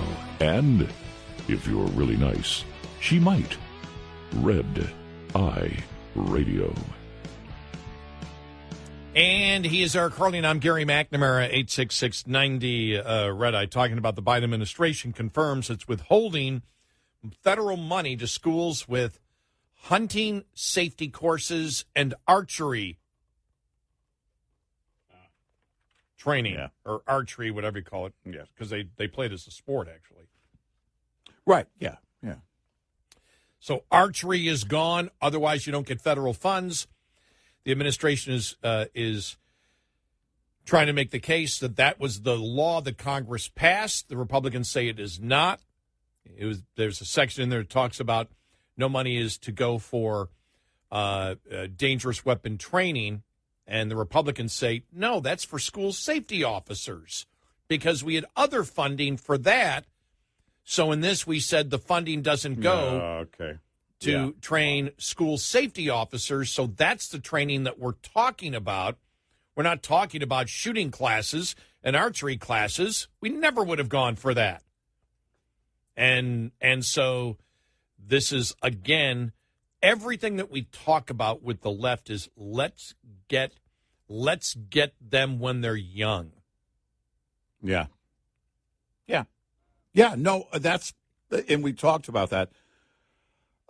Look, indoctrination is nothing new. We've been in our line of work. We've been talking about it.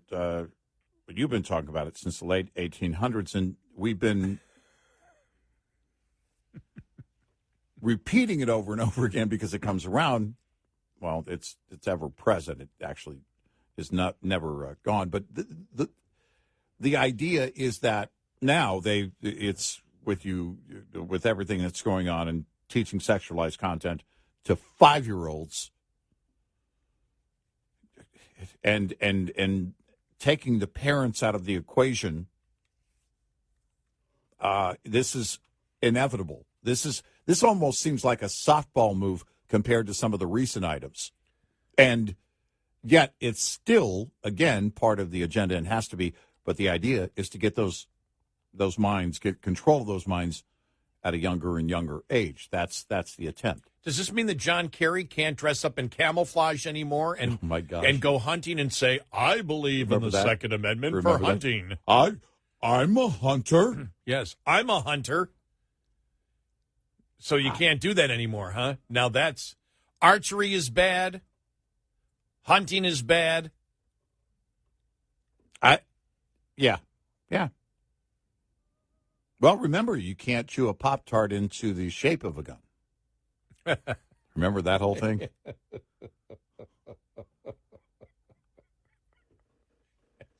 The Pop-Tart gun. The Pop-Tart The kid was gun. suspended. You made a gun out of a Pop-Tart. I just chewed. It's a letter L. Looks like a gun to me.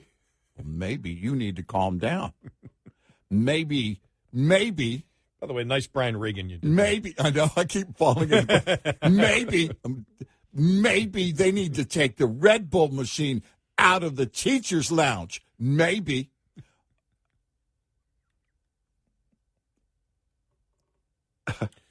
You know, when you think about it, coffee should be banned, too. Yeah. What? You said it, and it was. I mean, it is a drug. I was. Kevin, and he was just, it is a drug. We should really ban all drugs. It is a drug. Including caffeine. It's a sweet, sweet drug. I have a bean on my back. Even radio coffee is a sweet, sweet drug.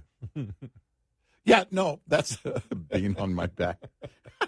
It takes a minute because I'm on caffeine. Okay. Yeah. And by the way, if I ever sell access to my dad, it's because I have a coffee problem. But my dad's going to, who are all these people and what do they want from me? Oh, are we Wednesday yet? Okay, it's all over the place Tuesday. All over the place, wandering to, happy August. Michael Reagan said, my father was in office for 8 years. Yeah. I never, ever thought about the fact that if I was talking to business partners, because this isn't where, he's trying to make it seem like the father just happened to be there with the son. Right. No. He went and called his father and put him on. He said, in 8 years, Michael Reagan said, I never did that. I would have never thought of doing something like that because I would know how inappropriate it would be. And the Democrats would have pounded on the presidency, on Reagan, if I would have ever, in doing any business deal, had put my father, called my father. Well, let's get my father on the line. Yeah. Which is a great point.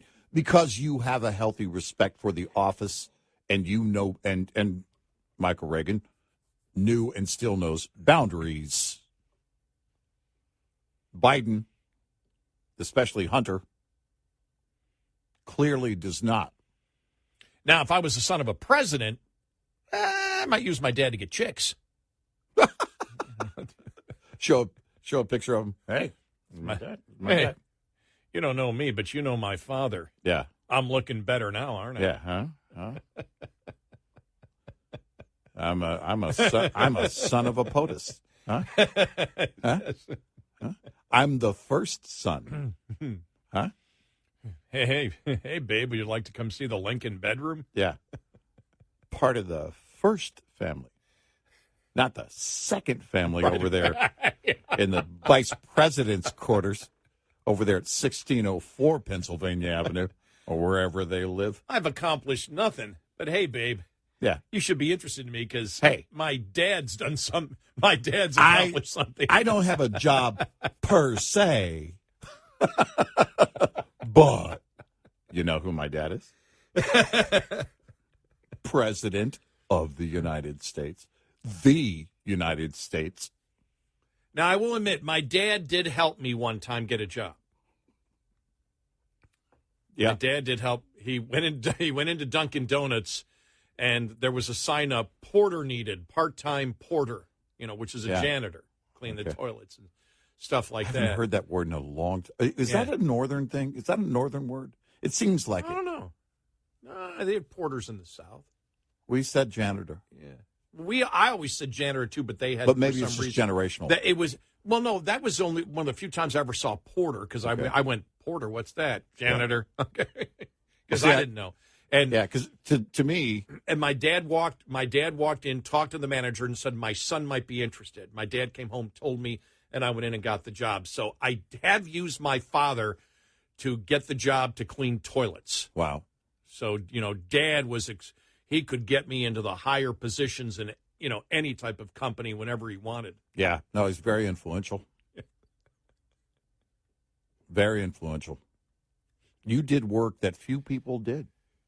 Yes. At an early age. Yes. Well, I didn't. You could say you were in an exclusive group. Yes, I think very, very exclusive. Yeah. Very exclusive group. Right. The thing was, though, I was too stupid. I didn't know at the time that I was too good for that job. You learned that years later? Years later, yes. Yeah. From the generation that came after me. Yeah, right. I'm not going to do that type of demeaning work. What are you talking about? I did it. Oh. Yeah. And where did you end up in life? A talk show host? See? Working with Eric Harley all night. I'm going to go home. I need a nap. Yeah. It is very interesting when you think about that. And Michael Reagan making a very solid point, because most people in that position, I would think, would have a very healthy fear. My dad was police chief on an Air Force base that we lived on in near Del Rio, Texas, Laughlin Air Force Base. So I couldn't get out of line, do anything like on my bicycle, or when we took my friend's mini bike out near the back gate and the back gate of the Air Force Base along this dirt road and chased wild boars, or the wild boars chased us, and we weren't supposed to be back there. If my dad ever found that out, and I wasn't thinking, oh, if they catch us, I'll just tell them who my dad is. I was thinking, if they catch us, I'm going to let one of these wild boars eat me, because it will be less painful than what I have to go through at home. And so, but I can't imagine at that level. I can't imagine. And it is a different mindset. It's the arrogance that clearly runs through the Biden family, certainly with Hunter and Joe.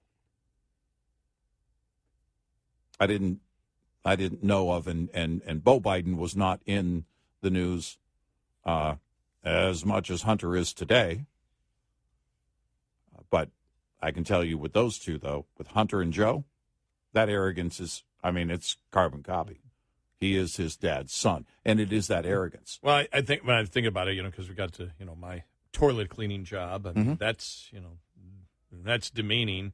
Then again, you think about it, because going back to the story where the Biden administration confirms it's withholding key funds for schools with hunting and archery courses. Yeah. Hunting safety courses and archery courses. Right. It's the same thing. They look at those things as very demeaning, that you shouldn't be.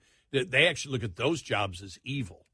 Yeah, right. Not those jobs, but those courses as evil. That there's something negative about it, that it's a negative. It's not a net positive. And when I was in Boy Scouts, the old Boy Scouts, the one thing in becoming an Eagle Scout was, and I still have confidence today, that power goes out, I don't care, I'm fine. Right. Yeah. You're prepared. Yeah. You're prepared for anything, and if you become proficient in things like archery and shooting and in Boy Scouts, learning knife and cooking and fishing and trapping, all those, yes, all those kind of things to survive. It just gives you a great deal of confidence throughout your entire life. It changes your mindset, and it allows you, even in an urban setting, to apply the same. Okay, I know how to survive. What do I need to do it? What skills do I need to develop in order to ensure my long-term survival? Right. And I'm not going to panic. I'm right. I've be prepared as the Boy Scout. I don't know what it is today.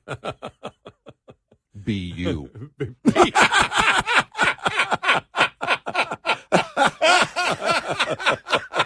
Love is love. Be you. I like that one. From be prepared to be you. Be you. Just be you. Oh my gosh, that's funny.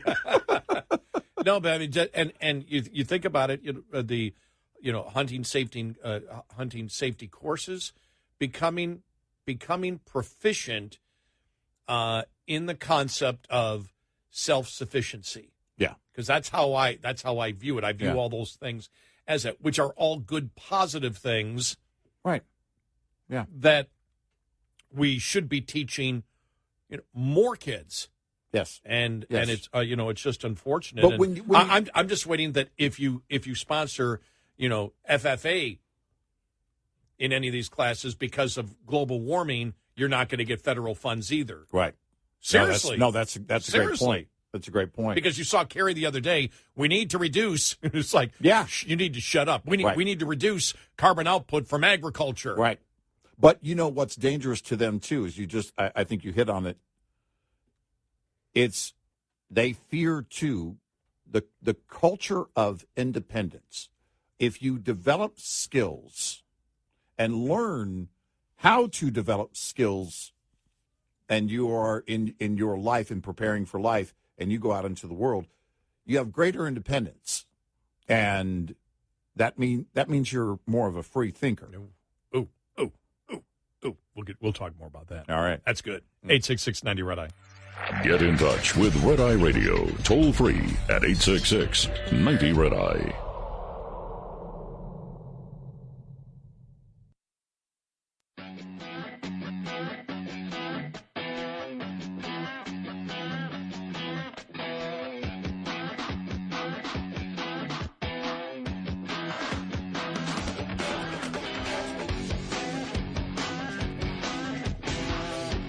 It's Red Eye Radio.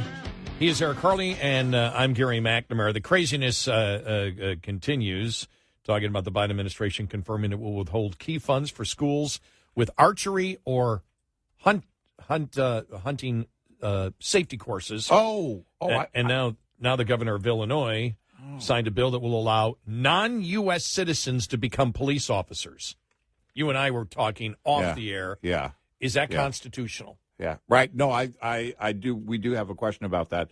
And can a non-citizen enforce the law? Not only enforce the law, but be empowered because they are a police officer to take away your rights. Right.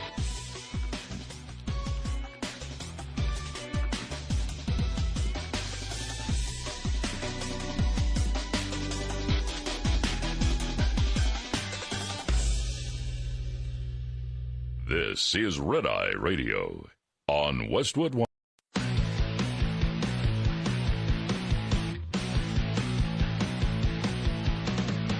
Now, it's Red Eye Radio. Gary McNamara and Eric Harley talk about everything from politics to social issues and news of the day. Whether you're up late or you're just starting your day, welcome to the show. From the Uniden America Studios, this is Red Eye Radio. All across America and around the planet, 866-90 Red Eye. He is Eric Harley, and I'm Gary McNamara. Good morning. Thanks for being here. You made a point as we were talking about the Biden administration confirming that it's going to withhold education funds to schools with hunting safety courses or archery courses. Yeah. And they say, well, that's the law that you passed. And the GOP says, no, it's not. That's not what we passed at all. Yeah, no. You guys are reading something into the law that's not there at all. But you made a point because we were talking about how things like archery or hunting, safety courses, just in general, I was talking about when I was in Boy Scouts and everything else, and you learn, one of the great things is the confidence that you have to learn to survive on your own. Yeah. Electricity goes out, you're prepared because you learn that and you made the great point you said, and I think this is true, that we live in a society where the left does wish you to conform. Yes. We know, and we've talked about the pathology of dependency, and the modern Democratic Party depends on the pathology of dependency. Right. You depend on the government. Yep. And if you wish to be in activities that are about your autonomy, and we spent a lot of time on the show talking about this, and this goes to the Democrats and their identity politics that is judging people by groups and not individuals. Now, the ultimate goal, I believe, of every human being is to be autonomous. Yeah. You are you. Yep. Skin color doesn't matter. Right. Eye color doesn't matter. Right. Nationality doesn't matter. Right. Nose size matters. Yeah. None of it matters. Mm-hmm. All that matters is your autonomy, your individuality, your content, your individual content of your character. That's what matters. That's, in a free society, is what we all should be looking at. And all of those, the training that we talk about, becoming self-sufficient, gives you the confidence to do what? Understand that you are in control of your own life. You get to decide whether you succeed or whether you don't. It is the opposite of dependency, which liberalism absolutely relies on. Yep. So I'm so glad you brought that up, because I do think that is part of it. Because why would you do that? There's nothing wrong with archery. There's nothing wrong with shooting. There's nothing wrong with hunting safety classes. No. It is about, because I don't consider it to be a culture. The left will use the gun culture. In this case, when you talk about what you are helping those students develop with these skills, it really leads to a greater independence in life if they develop properly. You learn, okay, what do I have to do here? What do I have available to me in this situation? And what skills can I use that I already have? Or what skills do I need to develop to better survive situations like this? And I'm talking about in an office setting, in anything in life. You're teaching them how to develop skills, not just those skills. And that builds a greater independent spirit in those kids that become adults. And we can't have that. Well, when you talk about, and again, it's just the tip of the iceberg here, but when you talk about courses and things that, make you self-sufficient, I talk about, being a Boy Scout and learning to survive and knowing that I could survive out in the woods. If the lights go out, I don't care. I'm going to find a way to survive. Right. Why? Because I've prepared. Yep. Well, when you prepare, and by the way, when I was, when you talk about whether it was, hunting safety, archery, that, did all that in Boy Scouts and fishing and, all those things that you need to survive, everything out there by yourself. You build confidence. You also become a critical thinker. Yeah, exactly. Yes. You become all of it is, all these things that you're taught that is about, look, and think about it, just raising kids. When you're raising kids, are you raising kids to be dependent on you, or is the ultimate goal to kick them out of the nest and have them prepared for the real world? Well, if you do that, then you want them to have their own identity, which is you're you. Right. Liberalism is the complete opposite of that. Right. Everything is about your identity. And right. and yes. when you get to the point, and I think this is looking at the entire, our entire society and what the goal and what some of the results are by what we've been doing in society, that you've convinced, for example, you can't convince a critical thinker that a biological man can be a biological woman. You can throw every type of BS and guilt at them. They're going to say, sorry, get out of here. Right. I'm a critical thinker. I know how to run my life. I want to run my own life. Right. I don't want you to run my own life. I don't want you to run my life. No. I don't want to be dependent on you. I don't want to be dependent on you. I want to be dependent on me. Mm-hmm. And so all of those things in there is exactly what liberalism hates. They despise that. Sure. You must agree with the thought process that we all agree with. Anybody ever read A Wrinkle in Time? Madeleine L'Engle's book. Read it when I was a kid, and was it Camazotz or whatever? They were everybody. I mean, they go into the town. Everybody's dribbling a basketball. All the kids are out there. Everybody is the same. Conformity is what you want. Right. Well, all these things where you get into the outdoors, all these things, and the training that I got in Boy Scouts to get you outdoors is not just to get you outdoors. It is to prepare you for real life, but it's also to help mold the mind, not to conformity, but autonomy. It's autonomy. It is empowerment. Yes. If you think of the thought of a faith-based thought of, if you give a man a fish, he eats for a day. If you teach a man to fish, you feed him for life. This idea is a real empowerment. Now, the left has overused that word empowerment for a long time, because what they're saying is, well, we have the power and we'll just kind of lend it to you as long as you stay with us. True empowerment is a person who is fully autonomous because they know they have the skills necessary, and it is critical thinking skills, analyzing skills. It requires that when the hunting safety course, I think, is paramount. First of all, it's when you use the word safety, that has to be the first goal. For young minds, that has to be the first goal. But then you get in, again, to the health of the species and everything else. But then, all right, your entire environment here, what am I dealing with? Okay, I've got wind, I've got terrain, the species that I'm hunting, what is it that I'm going after here? Why am I going after? Why is it necessary to the health of that species, which, again, is part of the entire ecosystem for those on the left? And that entire approach is a true empowerment approach, where you are then, that those children are going out as adults eventually. Going out, the goal is for them to go out with those skills and to have that autonomy, because when they do that, they often become educators in some way, whether they're going to be an actual teacher or not.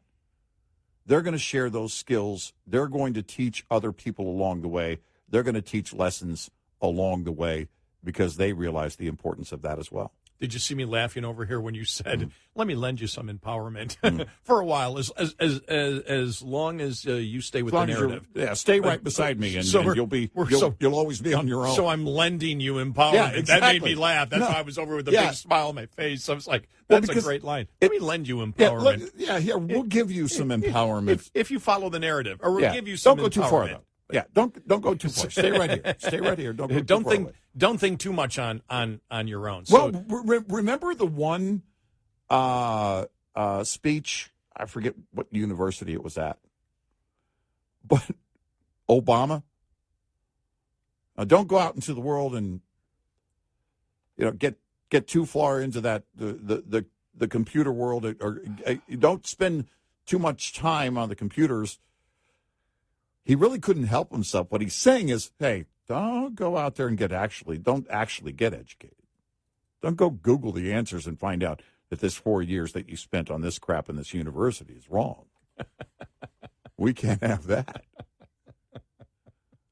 You got to stick close to us. We'll tell you what's right and wrong. We'll tell you what you need. We'll get you what you need. You don't need any more than that. Wealth? Oh, nobody needs more than one deodorant. By the way, that's untrue. Some people need more than one.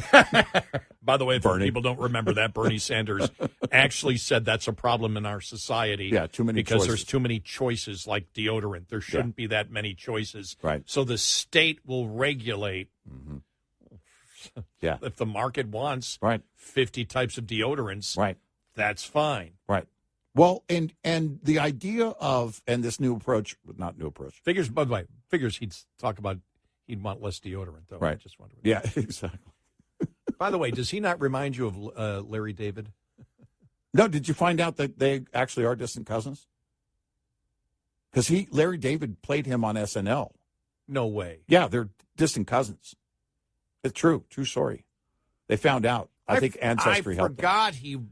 I completely forgot Larry David did him. Yes. I just was. And they're actually related.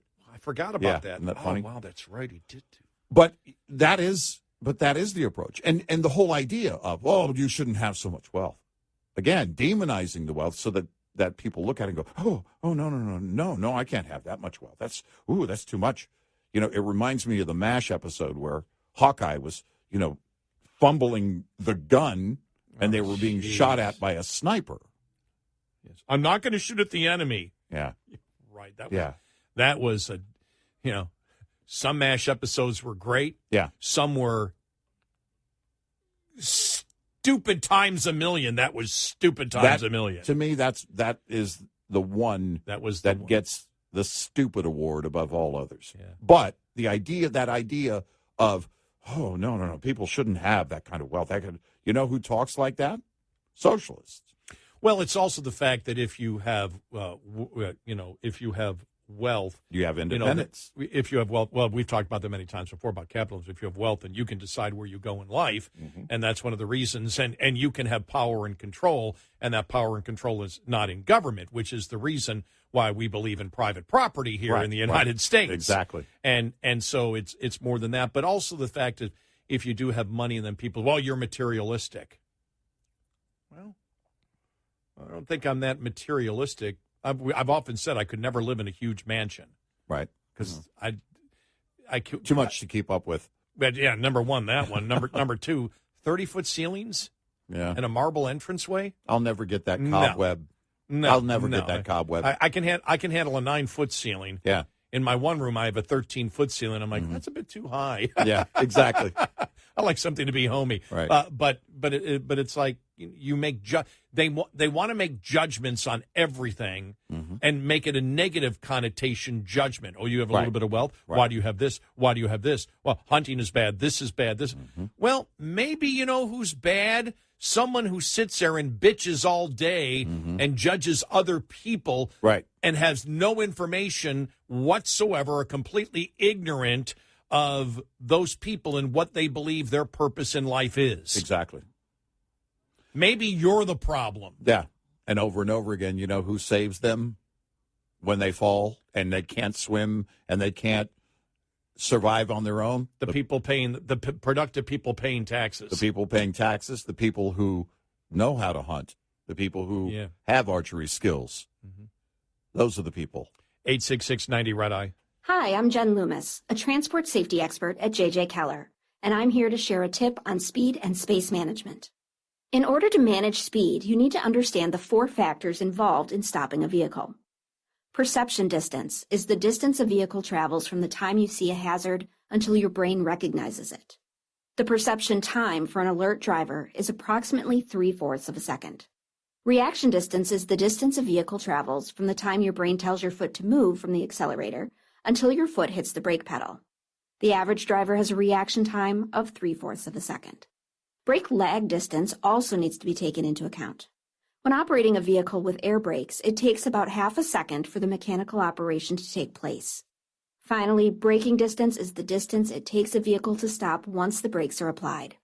Braking distance is affected by the weight, length, and speed of the vehicle, as well as road condition. This tip was brought to you by J.J. Keller and Associates. Visit us at jjkeller.com. We'll be right back with more Red Eye Radio with Eric Harley and Gary McNamara.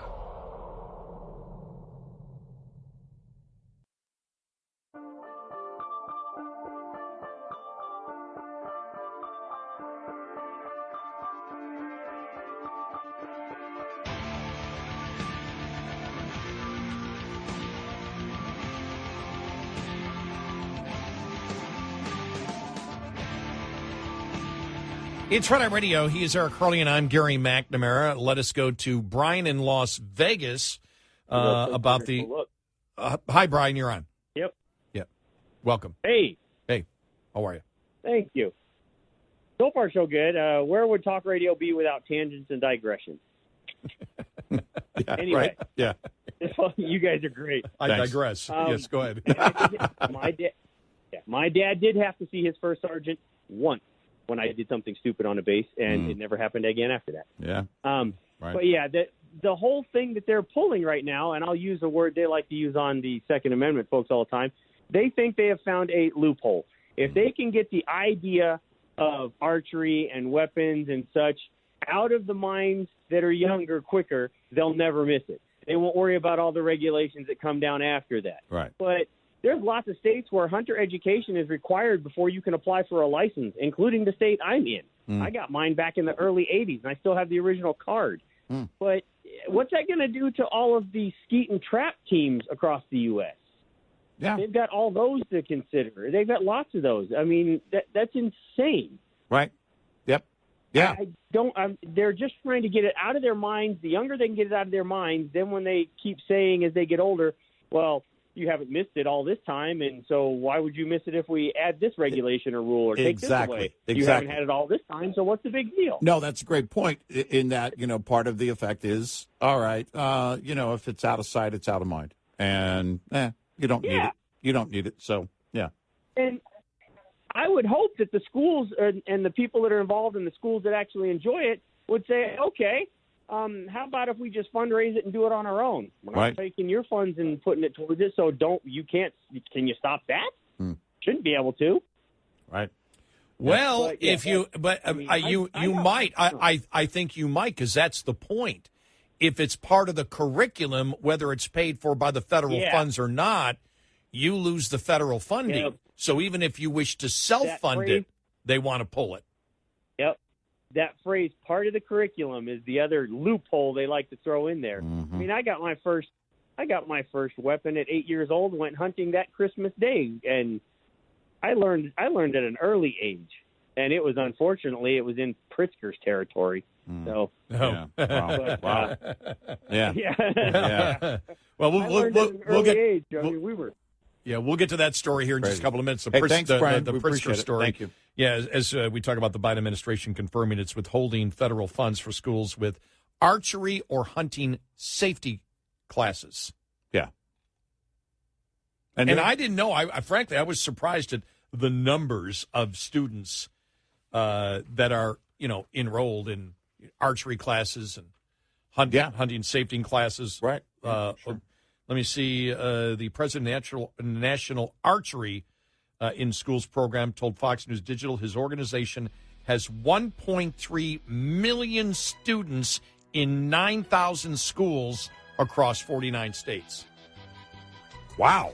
Which is the one state that doesn't have it. New York? Illinois? California? I bet I'm guessing New York. Maybe Illinois.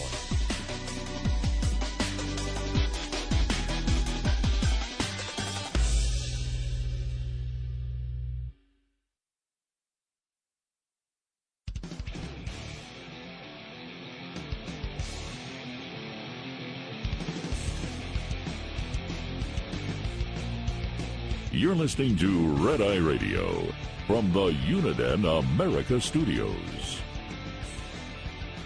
And he is Eric Harley, and I'm Gary McNamara. Pee Wee Herman. Yeah, Pee Wee Herman dying at the age of 70 and had cancer. I don't remember knowing that. I'm guessing neither he did kept I. it quiet. Yeah. It looked like in the press release that he had not shared it.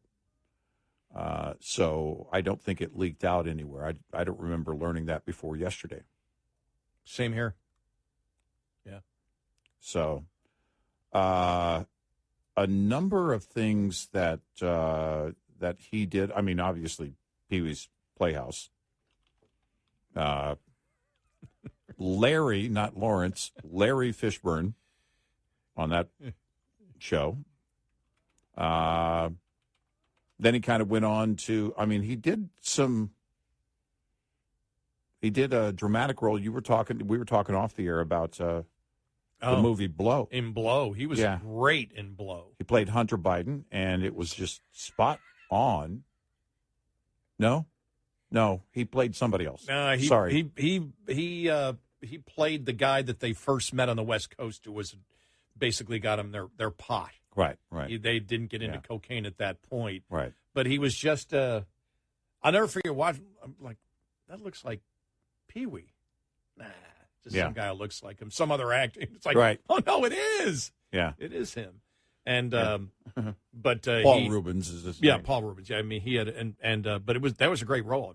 I thought it was a great role that he had in that. But, he had his troubles. That the movie theater. The movie theater, adult movie theater incident. Where I'll put this gently. I'll do it in the Seinfeld reference. He was not master of his domain. Yeah. Probably a lot of people that didn't know that. Because probably. When was that, in the 90s? I think so. Wow. Yeah, I think so. Are you looking it up? Because I don't know if I want to know. No, actually, I wasn't. I was going to his IMDb page. Okay. I was looking to move on from that.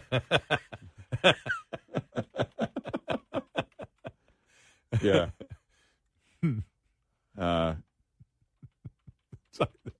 Wow.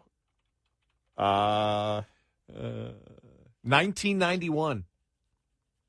Wow. 1991 was arrested for indecent exposure. 32 years ago. Yeah. It's like, wow. Yeah. Wow.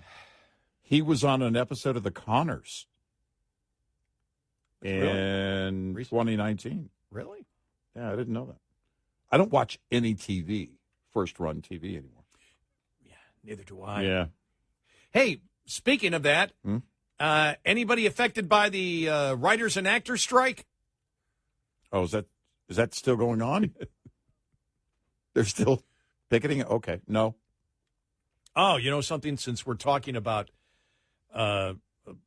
labor deals that didn't work out because they just did it. We didn't talk about, we need, just economically speaking, and yellow trucking. Yeah. Going under. It's interesting because those in the trucking industry know about the announcement. Many that follow, if you follow financial news, you read about it or saw it over the weekend. But Yellow Corporation, Yellow Trucking, they were the third largest less than truckload carrier, LTL for short, truckload carrier. That means they basically combine shipments on trucks for multiple customers on any single truck or trailer. And there's been the trucking industry right now, you could say, definitely is having a recession. It is not good. But they're back and forth with the Teamsters, and they had 22,000 Teamsters on board. A lot of people are pointing to that. I don't know if that was the straw that broke the camel's back, because they negotiated a deal recently, or Teamsters were going to go on strike. And ultimately, and anytime there are union negotiations, it's gonna hurt. There's going to be some kind of impact. There has to be concessions one way or the other. And in today's world, I don't know. I told you off the air, I don't know how a company that big with tens of thousands of trucks, I don't know how they manage logistically a less than truckload company that size. That's crazy. With multiple customers on each of those truck, right, trailers. That to me would be that's got to be a madhouse. And there's probably a lot of learning on my part that needs to take place of that. Or is this a sign that the expenses were becoming too great? And so I don't know how much of it was their negotiation with the Teamsters, but they do. The editorial board at the Wall Street Journal writes, when struggling Yellow Corporation sought financial concessions from its union employees this year, Teamsters president Sean O'Brien refused and tweeted the image of a gravestone in a cemetery with yellow on it, the word yellow. Congratulations, Mr. O'Brien. Again, this is the editorial board at the Wall Street Journal. The trucking firm said Sunday it's preparing to file for bankruptcy, and some 22,000 Teamsters could lose their jobs.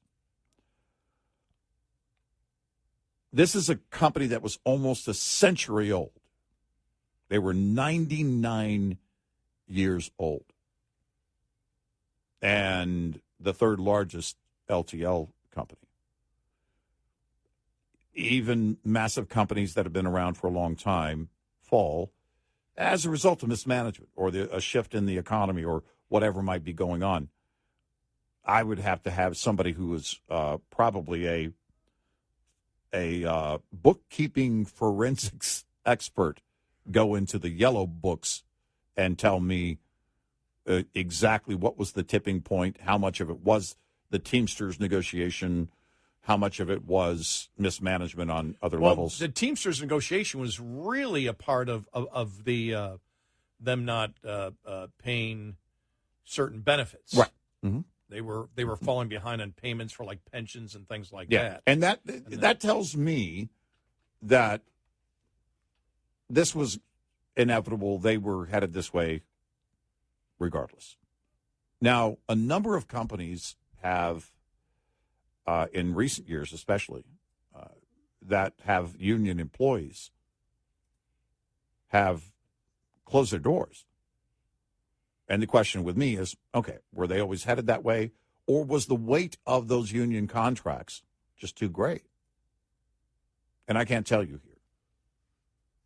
But I can tell you that if you're an owner-operator in the trucking industry, right now you're struggling, likely. Not all, because nothing applies to all.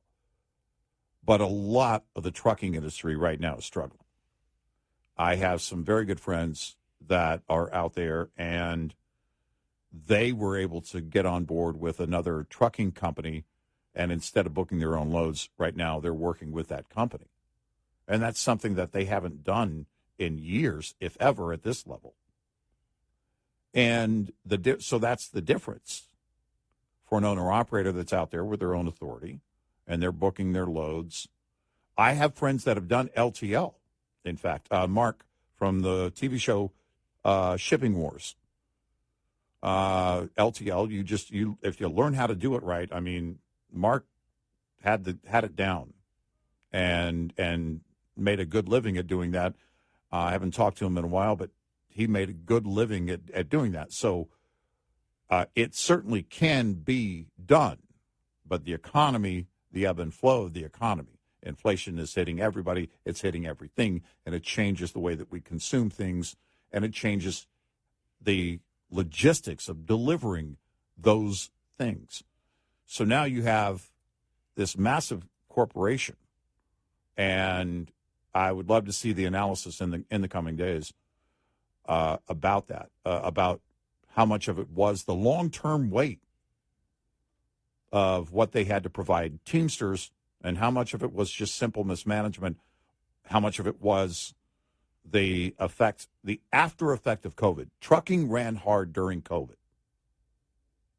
And then as we come out of it, the inflation that we're all feeling had its effect on trucking. And trucking right now is going through this slump, and I don't know where that upside is. I've talked to many. I don't know where that is, where rates start to come back to that point. Yellow had many customers, including Walmart. They had a huge list. Now, it's likely that the company is going to be, and this is what happens. Your assets are sold off, and people show up at the door, and they take contracts, they take a number of things.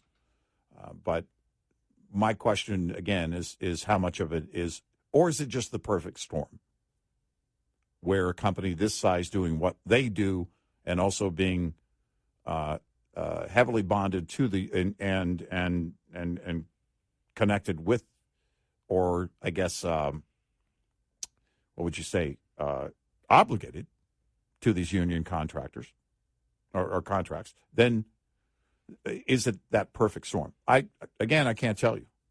I don't know because I can't see their books right now. But we can see this massive, it was kind of an eye-opener on Sunday when it came across. We didn't mention it on yesterday's program. We were talking a lot about the Devon Archer thing here. But this is an indication as to what's going on in trucking, an indication as to what's going on in the economy, and quite possibly an indication as to what the future is for the Teamsters in trucking. I mean, the Teamsters has been, I have a friend of mine who's a retired Teamster. Loved his gig. Loved being a part of that union. The question is, where's the future for the Teamsters? Is it going to be with another company? Is it, these 22,000 that are out of jobs now? Are those jobs then going to be somewhere else in union? Be interesting to see the business model that they actually had and where they thought it might be going. Yeah. Just because they didn't ship, well, what do they call it when you LTL? Yeah, exactly. Yeah, less than truckload. Right. Well, there's that, and as they point out, the editorial board of Wall Street Journal points out here, during the early 2000s, Yellow took advantage of cheap financing to acquire competitors, but a heavy debt load nearly drove it bankrupt during the 2008 financial panic. Now, they did, by the way, get some government money. Creditors exchanged debt for equity, but Yellow's hefty labor costs continued to drag it down. Losses mounted. Yellow restructured again in 2019 with the help of a $600 million loan. Well, gee, what happened right after 2019? Then the pandemic hit, as they write here at the Wall Street Journal.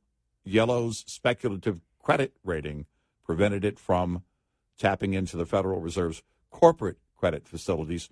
Lobbied by Congress, the Trump administration extended Yellow a low-cost $700 million national security loan to make pension and health care payments and capital investments.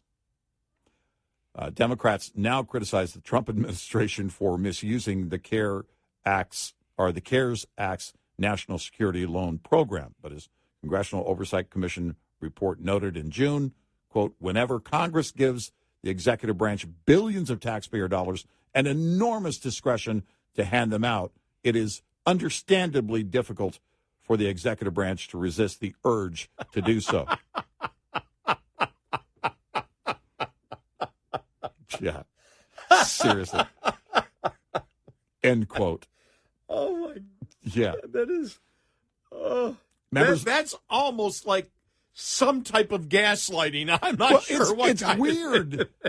Well, they just couldn't help it. Yeah, it's like give me these billions of dollars. It's like Coke. I just the Coke was just sitting there. It was a big pile. I was had helpless. to do it. Go on to right here. Well, we're out of time here, but it's. I just think I do. That was great. What am I going to do about it? But, we'll see where those Teamsters land. We'll learn more in the coming days. 866-90 Red Eye. Coming up, more with Gary McNamara and Eric Harley. It's Red Eye Radio.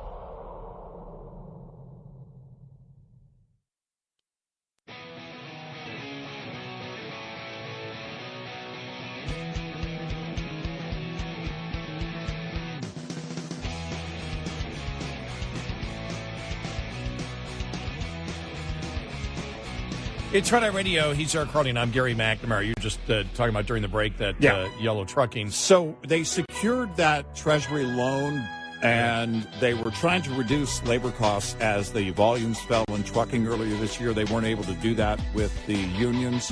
And then the threat of the strike ultimately ran a lot of their customers off recently, and then revenues just rapidly declined, according to Wall Street Journal. This is Red Eye Radio on Westwood One.